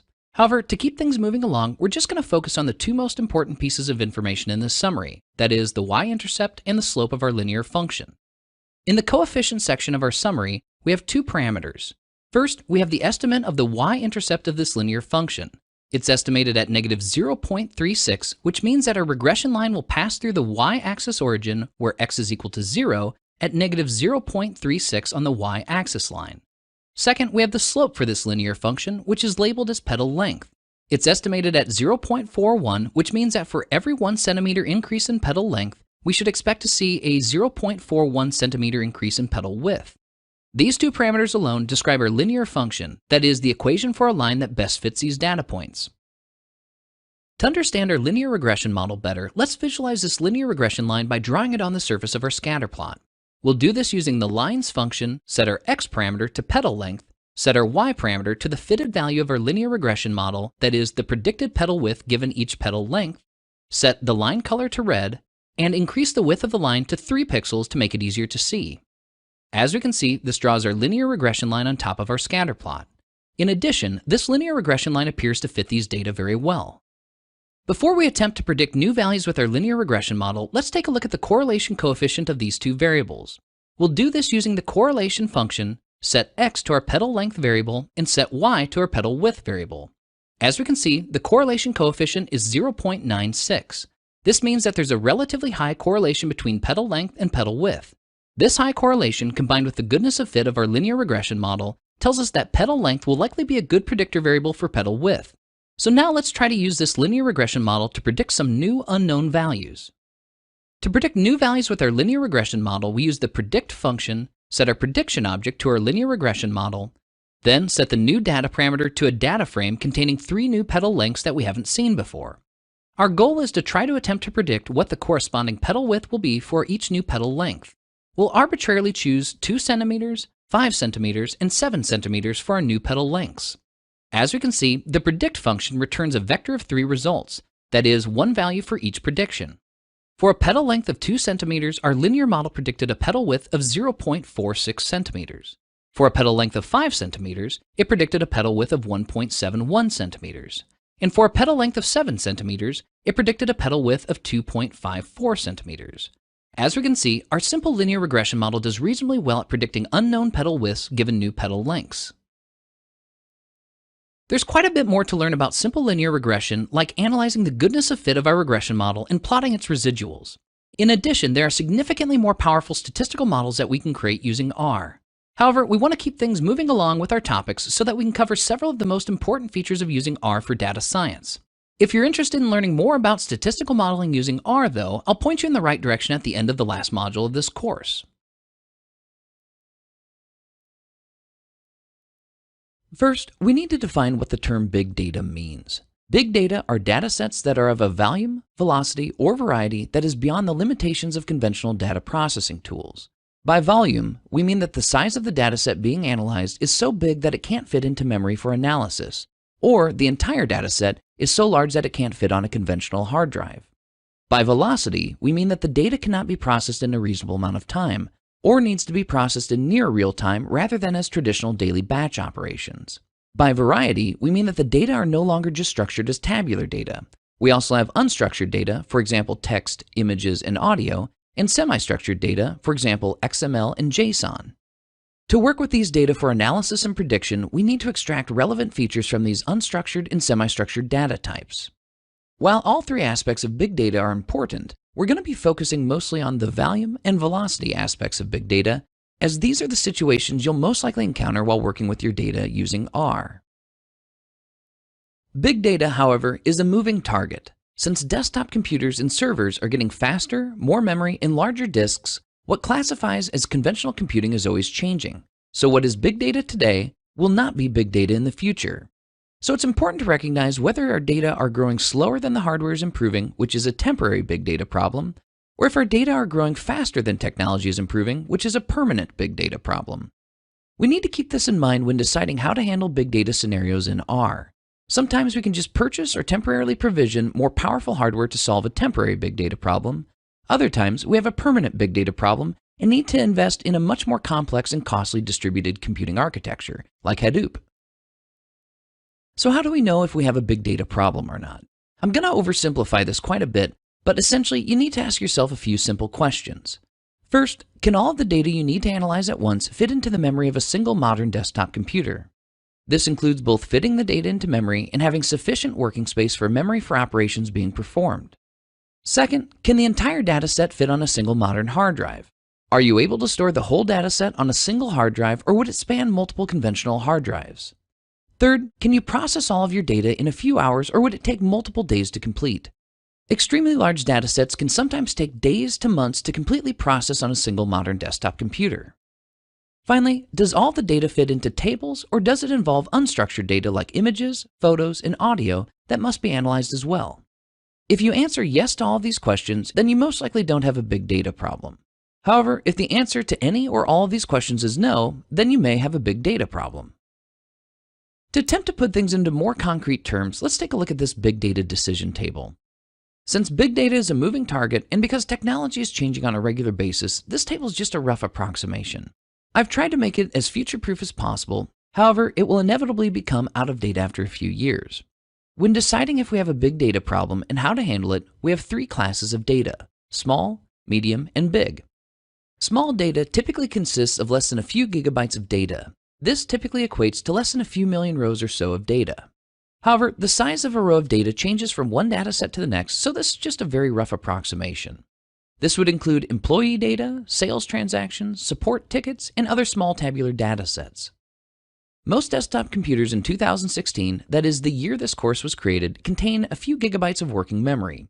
So we can store the entire data set in memory and process these small data sets with R using standard tools on a standard desktop computer. Next, we have medium-sized data. Medium-sized data typically contain less than a few terabytes of disk space, typically less than a few billion rows. Examples of medium-sized data would include web clickstream data, image datasets, and large transactional databases. Most desktop computers in 2016 possess hard drives with a few terabytes of capacity. So we can handle medium-sized data problems using R on a standard desktop with the aid of medium-sized data extensions like FF and Big Memory, which we'll discuss next. Finally, we have big data, which typically involves several terabytes or even petabytes worth of data. This equates to several billion to trillions of rows of data. Once we have so much data that we can no longer fit it on a single conventional hard drive, we must distribute our data across multiple hard drives using data storage virtualization technologies like RAID, that is, a redundant array of inexpensive disks, or multiple computers using distributed computing technologies like Hadoop, where each computer holds a portion of the data and we query the data spread out across the computers as if it were a single computer. To work with big data on distributed systems, we need to use R with big data extensions, which allows us to execute R code across clusters of computers using technologies like Hadoop. Depending upon the class of data that we have, that is small, medium, and big, and the specific problem we're trying to solve, for example, storage versus performance issues, we have a variety of ways to solve these issues in R. First, the simplest solution to handling big data is to throw more hardware at the problem. Oftentimes, it will cost less to purchase more powerful hardware than to invest the time, energy, and resources to build and maintain a big data solution. In addition, it's now super easy and relatively inexpensive to provision an extremely powerful virtual machine in the cloud just to process your data and then deprovision it once the analysis is complete.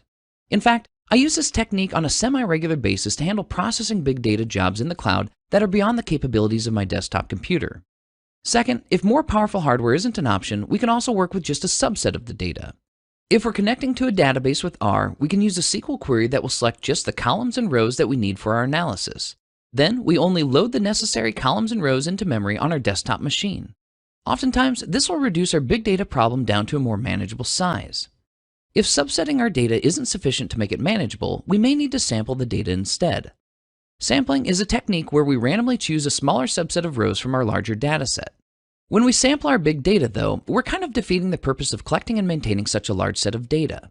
However, this is often a very low-cost solution to the problem if you're in a bind and you can't afford a better solution. Fourth, if your big data problem is limited by performance rather than storage, Microsoft has a free enhanced 64-bit distribution of R called Microsoft R Open. It allows you to use multiple threads rather than a single thread like the native R distribution we're using in this course. Depending upon the number of cores in your CPU, it can significantly improve the performance of many operations involved in statistical analysis and machine learning. Fifth, if your dataset is too big to fit into memory but still small enough to fit on your hard drive, you can use one of a few medium-sized data packages like FF or Big Memory. Both FF and Big Memory take a large data file on disk and process it piece by piece in smaller chunks that are small enough to fit into memory. In addition, there are numerous extension packages that provide memory-optimized and performance-optimized versions of the standard statistical operations in machine learning algorithms. For example, if we need to create a linear regression model on a large dataset, there's a package called BigLM that provides a bounded memory version of the linear regression algorithm to prevent the algorithm from running out of memory on large datasets. We'll be looking at both FF, which stands for flat file, and BigLM, which stands for big linear model, during our upcoming demo. Sixth, if we have big data, that is, a data set that's too large for both our memory and hard drive or cannot be processed by a single desktop computer in a reasonable amount of time, We have third-party big data extension packages to solve this problem. For example, we have PDBR, which stands for Programming with Big Data in R, which is a set of open source extension packages for using R with large-scale, high-performance distributed computing environments.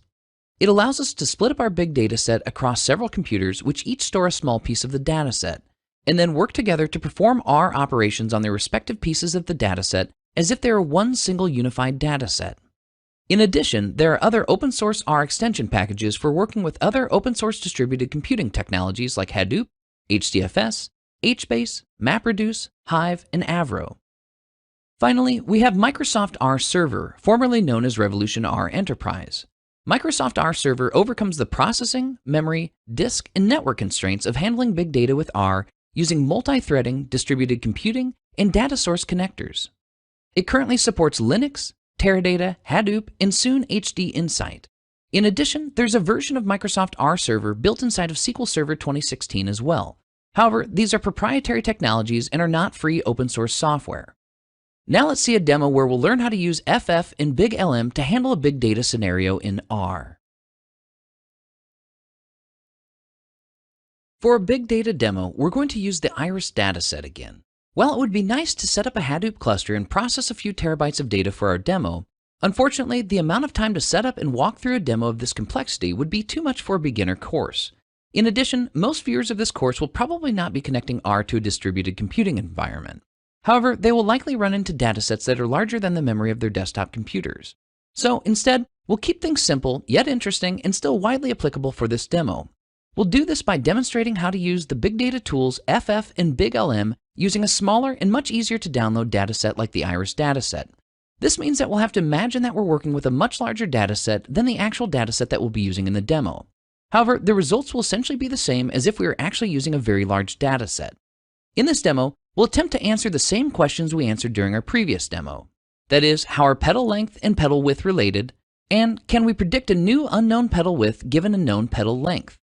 However, keep in mind that we're going to pretend that our Iris dataset is much larger than could fit into the memory of our computer, and use the big data extension packages FF and Big LM to perform the same tasks as our previous demo, in a way that would allow us to work with a much larger dataset.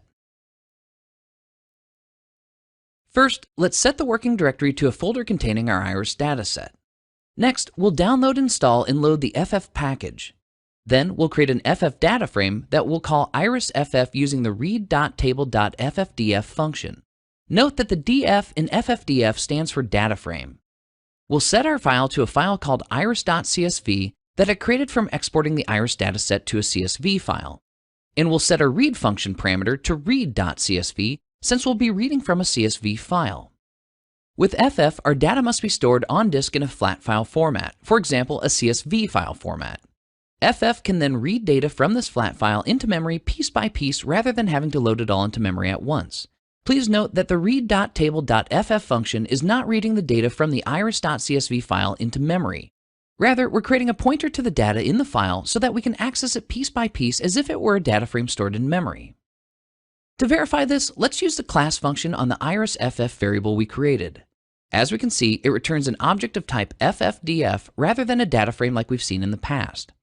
However, we can still use many of the same functions that we use on a data frame using an ffdf object. For example, we can get the names of our variable using the names function, which as we can see returns the 5-column names in our Iris dataset. In addition, we can inspect the first few rows of data from our data frame as well. However, we can't use the head function to do this since we're working with an ffdf object now rather than a data frame. Instead, we need to use the indexing operators like we did in Module 1. As we can see, this returns the first few rows of data. So there are some functions that will work the same with both a data frame and an ffdf, and others that do not behave the same. Getting to know which functions behave differently and potential workarounds is an important step to learning how to use FF. Now let's create a linear model for our hypothetical big data. First, we need to download, install, and load the Big LM package. Big LM is a bounded memory version of the standard linear regression model. This means that we can create a linear regression model for large datasets using significantly less memory than the traditional linear regression algorithm. We create our model using the Big LM function, set our formula to petal width as a function of petal length, and set our data to our Iris FFDF object. The FFDF object will feed data into memory for the Big LM algorithm piece by piece to prevent R from running out of memory if our source data were actually larger than our computer's available memory. And the big LM function is going to use significantly less memory to build our linear model, which also helps us work within our memory constraints. Now let's inspect the model using the summary function. As we can see, we have the same values for our y-intercept and our slope parameters as we did during our last demo. Essentially, we can produce the same linear model with a much larger data set. In addition, just to see that we've in fact created the same linear regression model, let's visualize our model again. First, we'll create a scatter plot of our iris dataset using the same function and parameters we used during the last demo. However, to access the data contained in a column inside the FFDF object, we need to place square brackets at the end of our reference to the petal length and petal width variables. This is because those column names are just a reference to the columns of data in the CSV file on disk, not the actual vectors of data themselves. It's yet another difference that's important to learn when using an FFDF instead of an in-memory data frame. Next, let's draw a linear regression line on the plot. Since the object that's returned from the big LM function doesn't contain a property for the fitted values of the model, like our regular linear regression model did, we'll have to construct the line ourselves using the y-intercept, the slope, and the equation for a line. First, let's get the y-intercept from our linear model. We'll do this by getting a summary of the model, accessing the matrix from the model's estimated parameters, and getting the value contained in the first row and first column, which is the estimate for the y-intercept.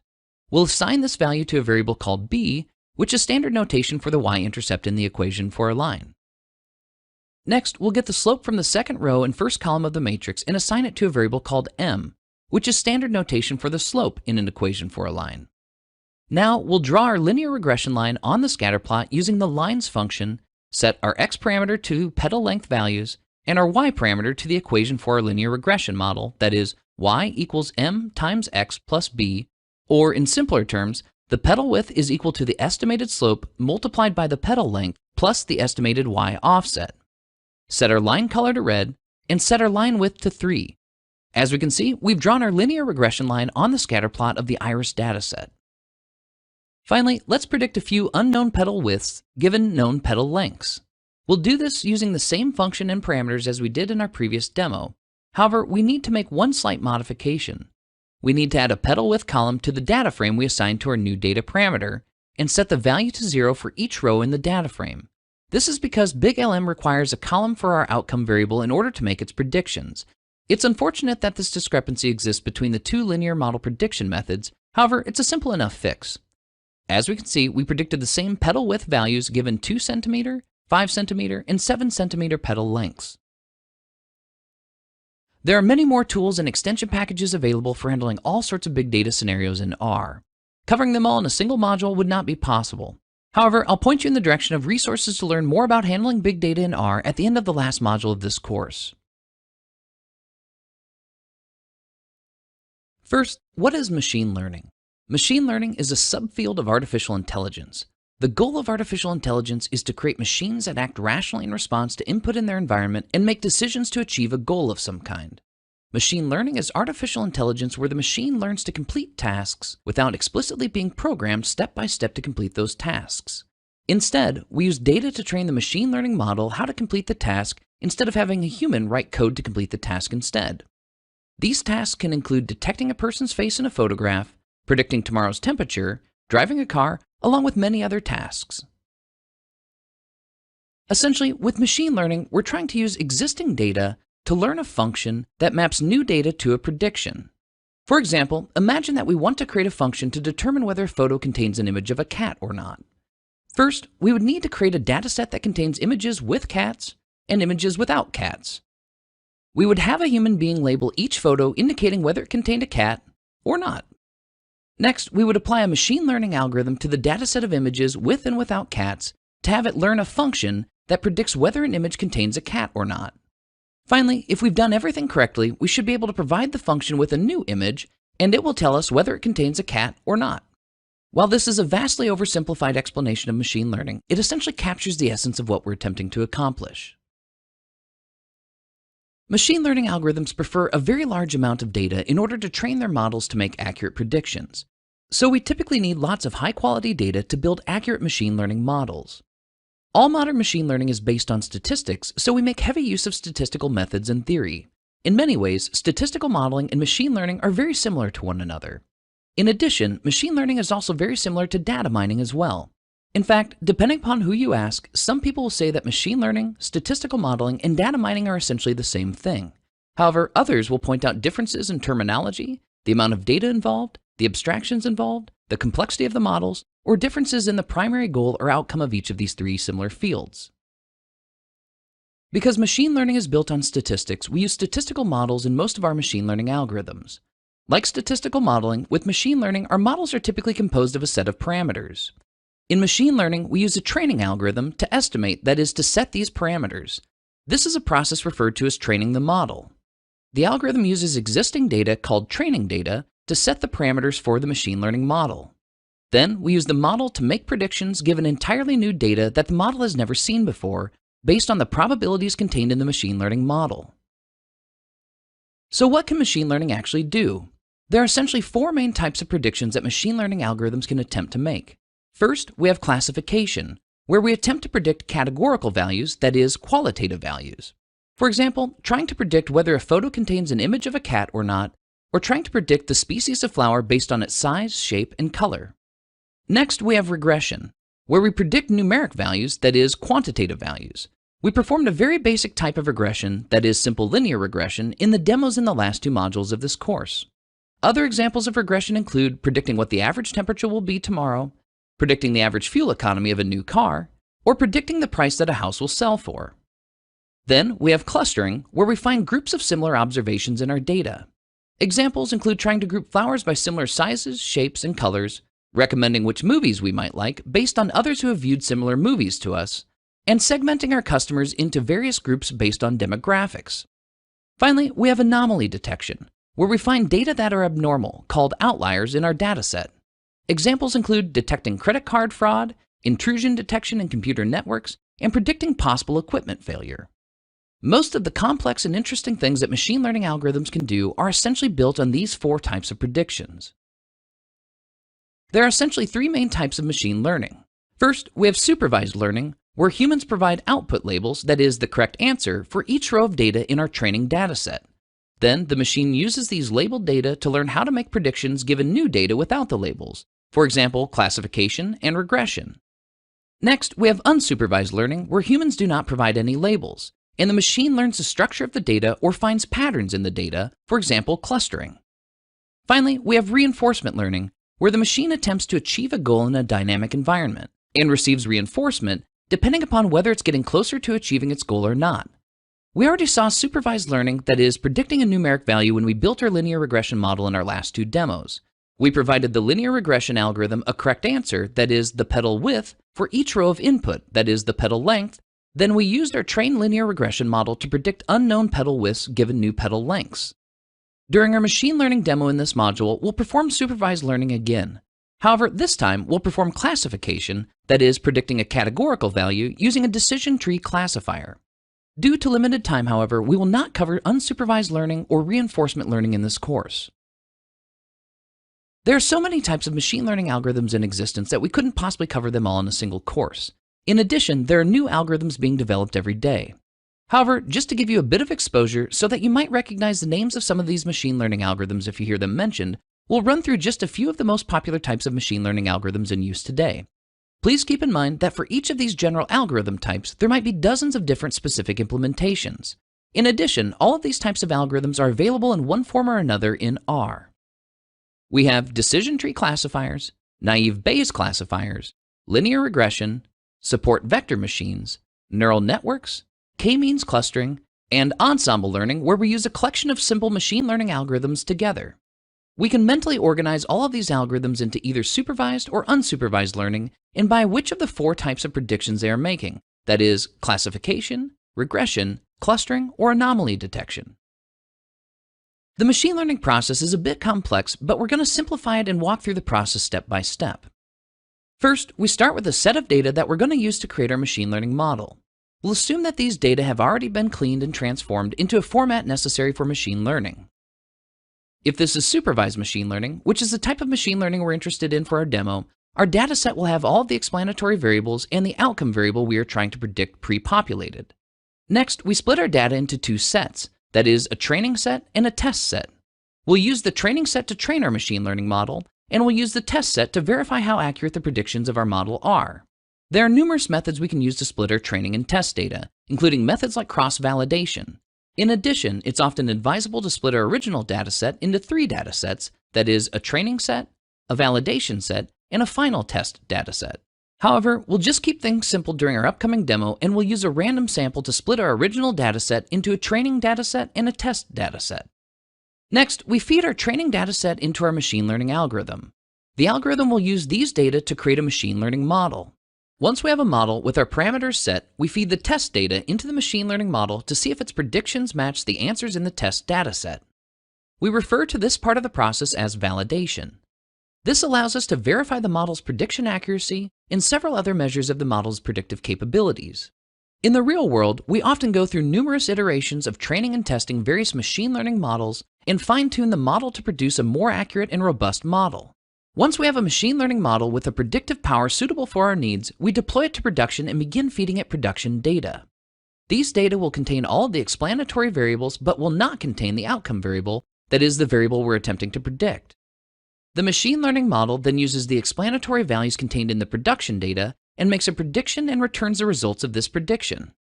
I've taken the liberty of simplifying this process quite a bit to make it easy to explain in a short period of time. There's a lot more work involved in model selection, model tuning, avoiding overfitting, and creating robust models that we've excluded for the sake of brevity. However, this should give you a basic idea of how the machine learning process works. We only have time to learn about one machine learning algorithm in this module. In addition, we already learned about regression, that is predicting a numeric variable during our linear regression demo. So now we're going to learn about classification, that is predicting a categorical value.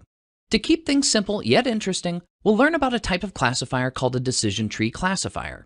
A decision tree classifier is a supervised learning algorithm. That is, a human assigns the correct answers to the training dataset during the training phase of the algorithm. A decision tree models a decision-making process as a set of decisions. That is, we have a series of nodes, one for each question, and branches, one for each possible answer. However, a machine, rather than a human, creates this decision tree based on probabilities in a concept from information theory called information gain. Decision trees are probably the easiest machine learning algorithm to understand. In addition, they're also very transparent. That is, there's no mystery in determining how they've made a specific prediction. So, they're very popular in cases where simplicity and transparency is necessary. The decision tree on the screen is based on data contained in the passenger manifest of the RMS Titanic, the British passenger ship that sank in the North Atlantic on the morning of April 15, 1912 after colliding with an iceberg. This decision tree predicts whether a person would be more likely to survive the sinking of the Titanic or die during this tragedy based upon 3 predictive variables contained in the dataset, that is, gender, age, and the number of family members on board, and 1 outcome variable, that is, whether they survived or whether they died. This decision tree models the decision-making process leading to the prediction as a tree of 3 questions. First, the decision tree asks if the person was male. If the answer is no, that is, they are female, it predicts that they will survive based on the statistical likelihood that females survived the sinking of the Titanic. If the answer is yes, that is, they are male, it asks a second question. Is the male's age greater than 9.5 years old? If the answer is yes, it predicts that they will die based on the high likelihood that men over the age of 9.5 died on the Titanic. If the answer is no, that is, they were younger than 9.5, then we ask a third question. Does this male have more than 2.5 family members on board? Since we can't have half siblings, half spouses, or half children, we'll just round this number up to 3. If the answer is yes, that is, if the male child has 3 or more family members on board, we predict that they will die. However, if the answer is no, that is, if they do not have 3 or more family members on board, we predict that they will survive. This decision tree was constructed entirely by a machine solely from the data contained in the Titanic's passenger manifest, and whether the person survived or died during the sinking of the Titanic. It does a very good job predicting statistically who would have lived or died based upon these data. Decision trees are a very simple yet powerful form of machine learning. So now let's learn how to create a decision tree classifier and use it to make predictions using R. For our machine learning demo, we're going to use the iris dataset again. We're going to attempt to predict the species of iris flower given the petal length, petal width, sepal length, and sepal width. In addition, we also want to know how accurate is our model's ability to predict the correct species. We'll attempt to make these predictions using a decision tree classifier. First, let's load the iris dataset into memory using the data function. Next, since machine learning involves using randomly generated numbers during the process of building models, we need to make a sequence of randomly generated values reproducible by setting a random number seed. By setting a random number seed to an arbitrary number, R will produce the same sequence of random numbers every time this script is run on any computer. This means that both you and I will create the exact same machine learning model if we run this script on our respective computers. I've semi-arbitrarily chosen the number 42 as a random number seed as an homage to Douglas Adams' The Hitchhiker's Guide to the Galaxy. However, the number that we choose is irrelevant as long as we both use the same number for our random seed. Next, we'll split our iris dataset into both a training dataset and a test dataset. We have 150 rows in our iris dataset, and we want to use about 2/3 of the rows to train our model and the remaining 1/3 to test our model's prediction accuracy. So we'll create a training dataset containing 100 randomly sampled rows from our iris dataset and a test dataset containing the remaining 50 rows. We'll do this by creating a vector of 100 randomly generated indexes for our 150 rows in the iris dataset. We'll use the sample function and set our x parameter to a sequence of numbers ranging from 1 to 150. These numbers will represent the index of each of our 150 rows of data in the iris dataset. Then we'll set the size of our sample to 100 indexes since we want to create a training dataset containing 100 rows. And we'll leave 50 rows behind for our test dataset. Next, we'll assign this random sample of 100 indexes to a variable called indexes. Now, let's take a quick look at the values contained in our indexes variable to see what we've created. As we can see, we have 100 randomly selected row indexes, which will correspond to the index of each row we want to use in our training dataset. Next, we'll use our 100 randomly sampled indexes to create our training dataset. We'll create a subset of our iris data frame by passing in the indexes of the rows we want to sample into the row index argument and leave the column index argument blank since we want all columns in the data frame. We'll assign this subset of the iris data frame to a variable called train. We'll do the same for our test dataset. However, we'll set the row index argument to the row indexes variable, but we'll prefix it with a minus sign. This tells the row index argument to include all rows except for the ones listed in the row indexes variable. Essentially, this returns the other 50 rows in the iris dataset. We'll assign these rows to a variable called test. Next, we'll create our decision tree classifier. First, we need to install, download, and load the decision tree package using the library function. Next, we create a decision tree model using the tree function. Set our formula to species as a function of all other variables in the dataset. We do this using the notation species tilde dot. The dot tells R to include all other variables in the data frame as our explanatory variable. We could have gotten the same result by typing species tilde petal length plus petal width plus sepal length plus sepal width. However, using the dot notation is simpler in this case. We'll set our data parameter to our training dataset, and we'll assign our model to a variable called model. Next, we'll inspect the model using the summary function. As we can see, our decision tree only used 2 of the 4 explanatory variables in the decision tree, since these 2 variables alone were sufficient to create the best decision tree given the data in the algorithm. In addition, we can see that the decision tree contains 4 terminal nodes, that is, there are 4 leaves in the tree. For now, we won't worry about the other 2 values that our model reports. Next, let's visualize our decision tree model. We'll do this using the plot function and pass in our model as an argument. In addition, we'll add text labels to our tree as well. As we can see, this creates a tree diagram representing the decision-making process that our decision tree model will use to predict new values. First, if the petal length is less than 2.6 centimeters, we'll just assume it's a setosa and move on.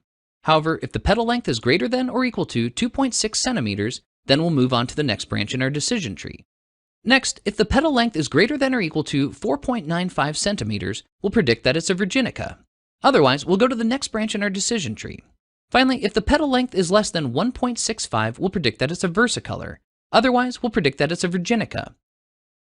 In addition to visualizing our decision tree model as a tree diagram, we can also visualize the decision boundaries of our decision tree on a 2-dimensional scatterplot of petal length and petal width.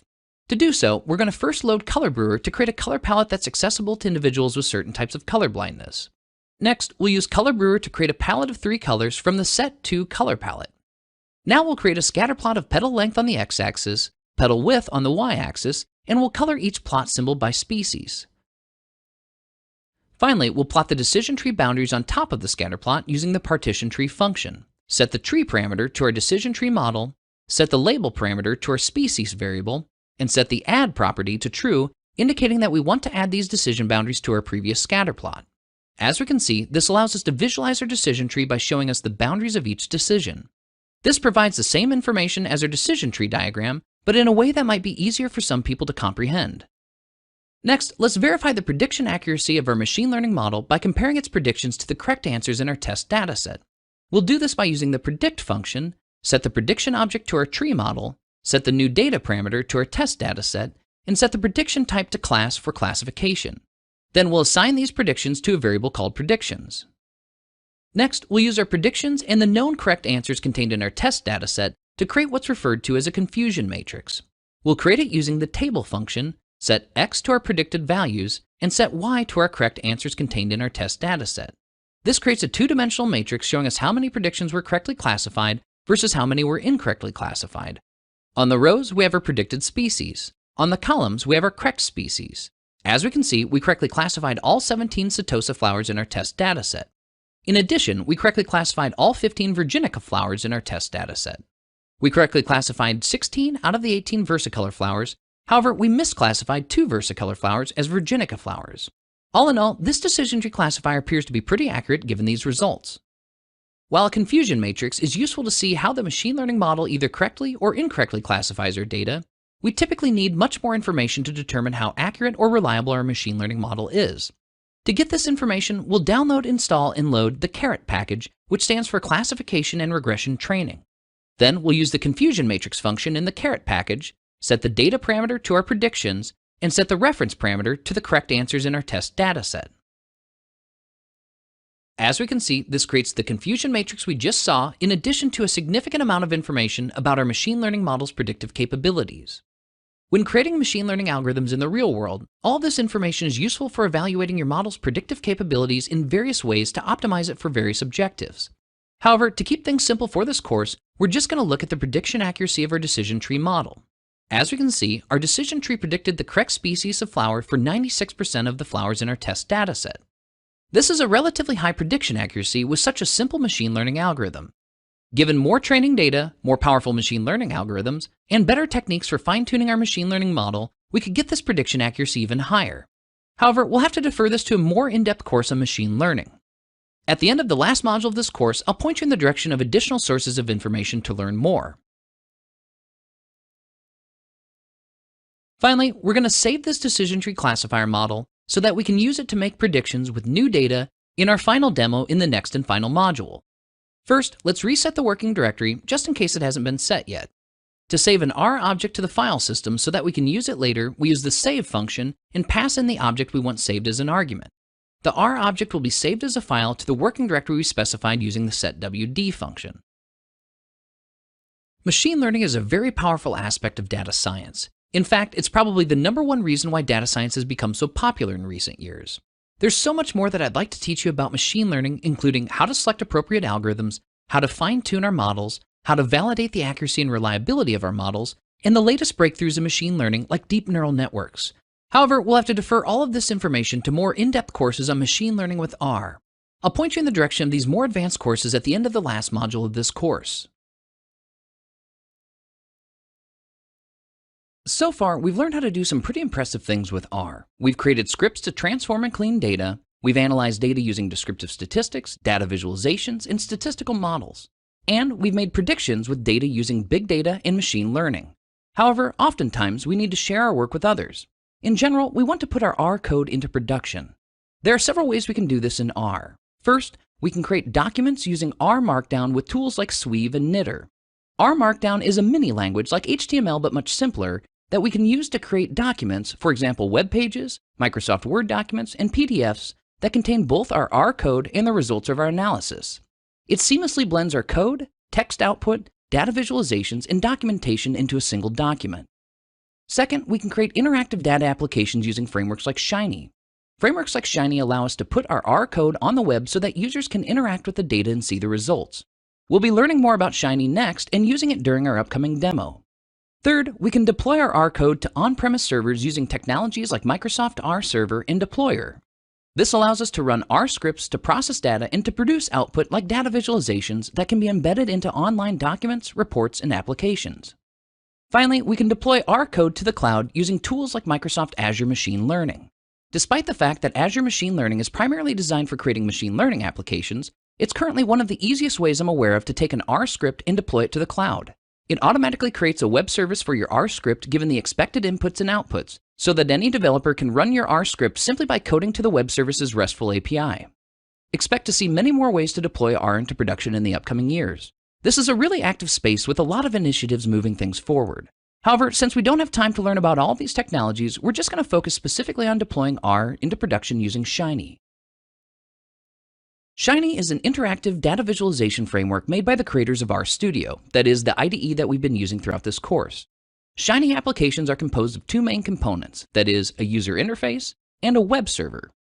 A user interface is used to present a series of widgets, that is, input and output controls, that take input from and present output to the user. The web server takes input from the user interface and performs work, and then returns the output to the user interface. All of the code to create a Shiny application is written in R.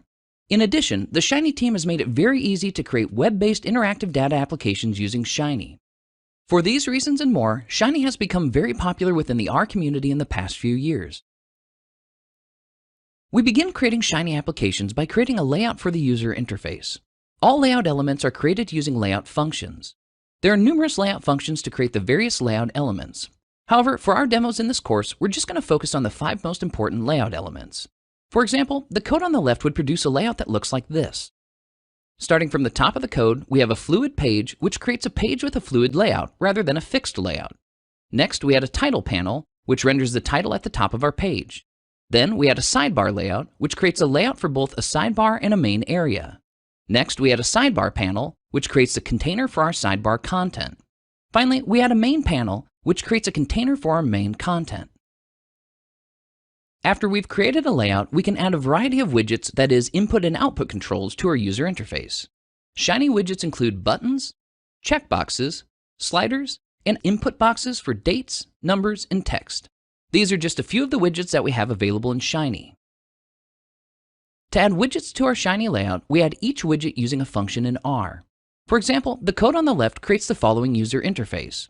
First, we add a slider input widget, set the input ID, which is the unique identifier for the control, to an ID called number, set a label with the character string choose a number, which is rendered as a label for the control in the UI, set the minimum for the slider to 0, set the maximum for the slider to 100, set the value to 25, which sets the initial value of the slider. Finally, we add a text output widget and set the output ID to text. The text label on the right of the UI currently shows the text you selected 25. However, in order to set the text of the text output label to the value we see on the screen, we need to create a web server and wire up the UI to the server, which we'll do next. A Shiny web server, like the code on the right, is a function in R that simply takes an input and returns an output.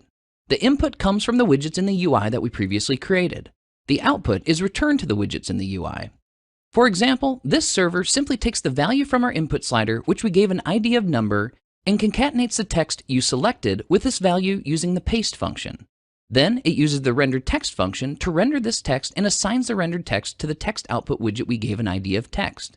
Please note that the output variable that is returned from the user interface is actually defined as an input parameter in the signature of the server function. This is referred to as an out parameter in programmer lingo.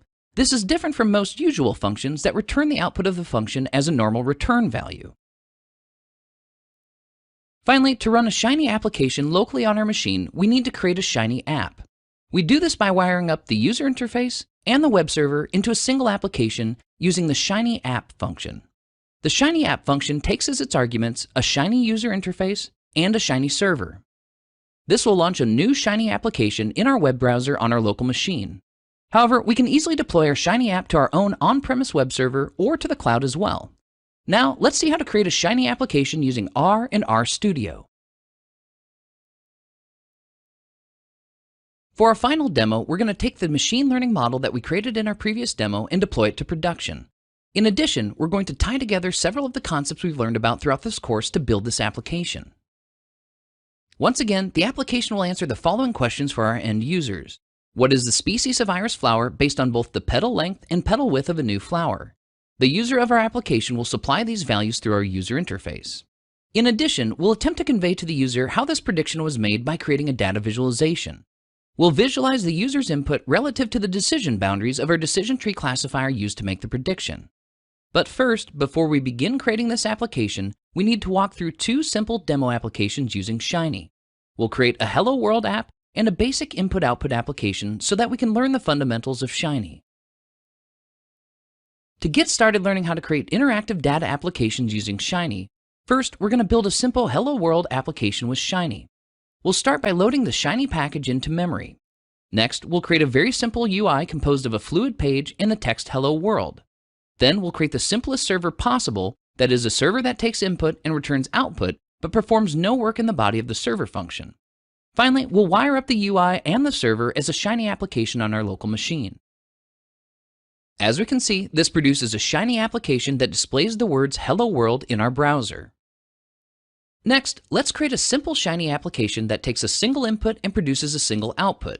First, we'll create a UI composed of a fluid page, add a main title panel, add a sidebar layout containing a sidebar panel, which will contain a slider input widget with an input ID of number, a label, a minimum value of 0, a maximum value of 100, and an initial value of 25. We'll also add a main panel to our sidebar layout containing a single text output control with an output ID of text. Next, we'll create a server to process this UI's input and return output to the UI. We'll create a function called server which takes two arguments, that is, an argument called input and another called output. In the body of this function, we'll set the value of our text output widget, whose ID is text, to the results of our render output function. Within this function, we'll concatenate the character string uSelected with the numeric value of our slider input, whose ID is number. We perform this concatenation, that is joining of two or more character strings, using the paste function. This server function is all we need to convert our input to our output on the web server side of the Shiny application. Finally, we need to wire up our Shiny UI and our Shiny server into a Shiny application so that we can run it on our local machine. We do this using the Shiny app function, and we pass in a user interface and a server. As we can see, we've just created a simple Shiny application that allows us to change the value of the slider input and see the result of the change in our text output. Now let's take things a step further by creating our interactive machine learning application in R with Shiny. First, we need to set the working directory to the directory containing the decision tree classifier model that we created in our previous demo. Next, we need to load that decision tree model into memory using the load function, and pass in the file name of the file containing our R object as an argument. Our decision tree classifier model has now been loaded into memory and has been signed to a variable named model, which was the variable name this object had when we saved it in our previous demo. Then we'll load the Color Brewer library so that we can create a user-friendly and handicap-accessible color palette. Finally, we'll create a color palette so that we can use it later when we render our data visualization. Next, we need to create a user interface. This user interface is going to contain two numeric sliders for our user input, that is, one for petal length and one for petal width. And for output, it will contain a plot of our data visualization and a block of text informing the user of the predicted species.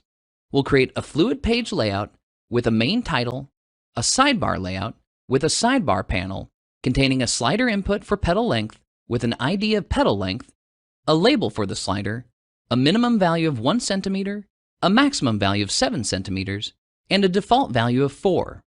In addition, we'll create a second numeric slider for petal width with an ID of petal width, a label, a minimum value of 0, a maximum value of 2.5, a step of 0.5 which indicates that we can move the slider in half centimeter increments, and a default value of 1.5. Within our main panel to the right of our sidebar, we'll add a placeholder for a text output for our species prediction results and a plot output for our data visualization of the decision-making process for the prediction. Next, we'll create our Shiny server. This server will take the two slider values, that is petal length and petal width, as input and return a prediction result and a data visualization as output. First, we'll set the text output of our results to a render text function.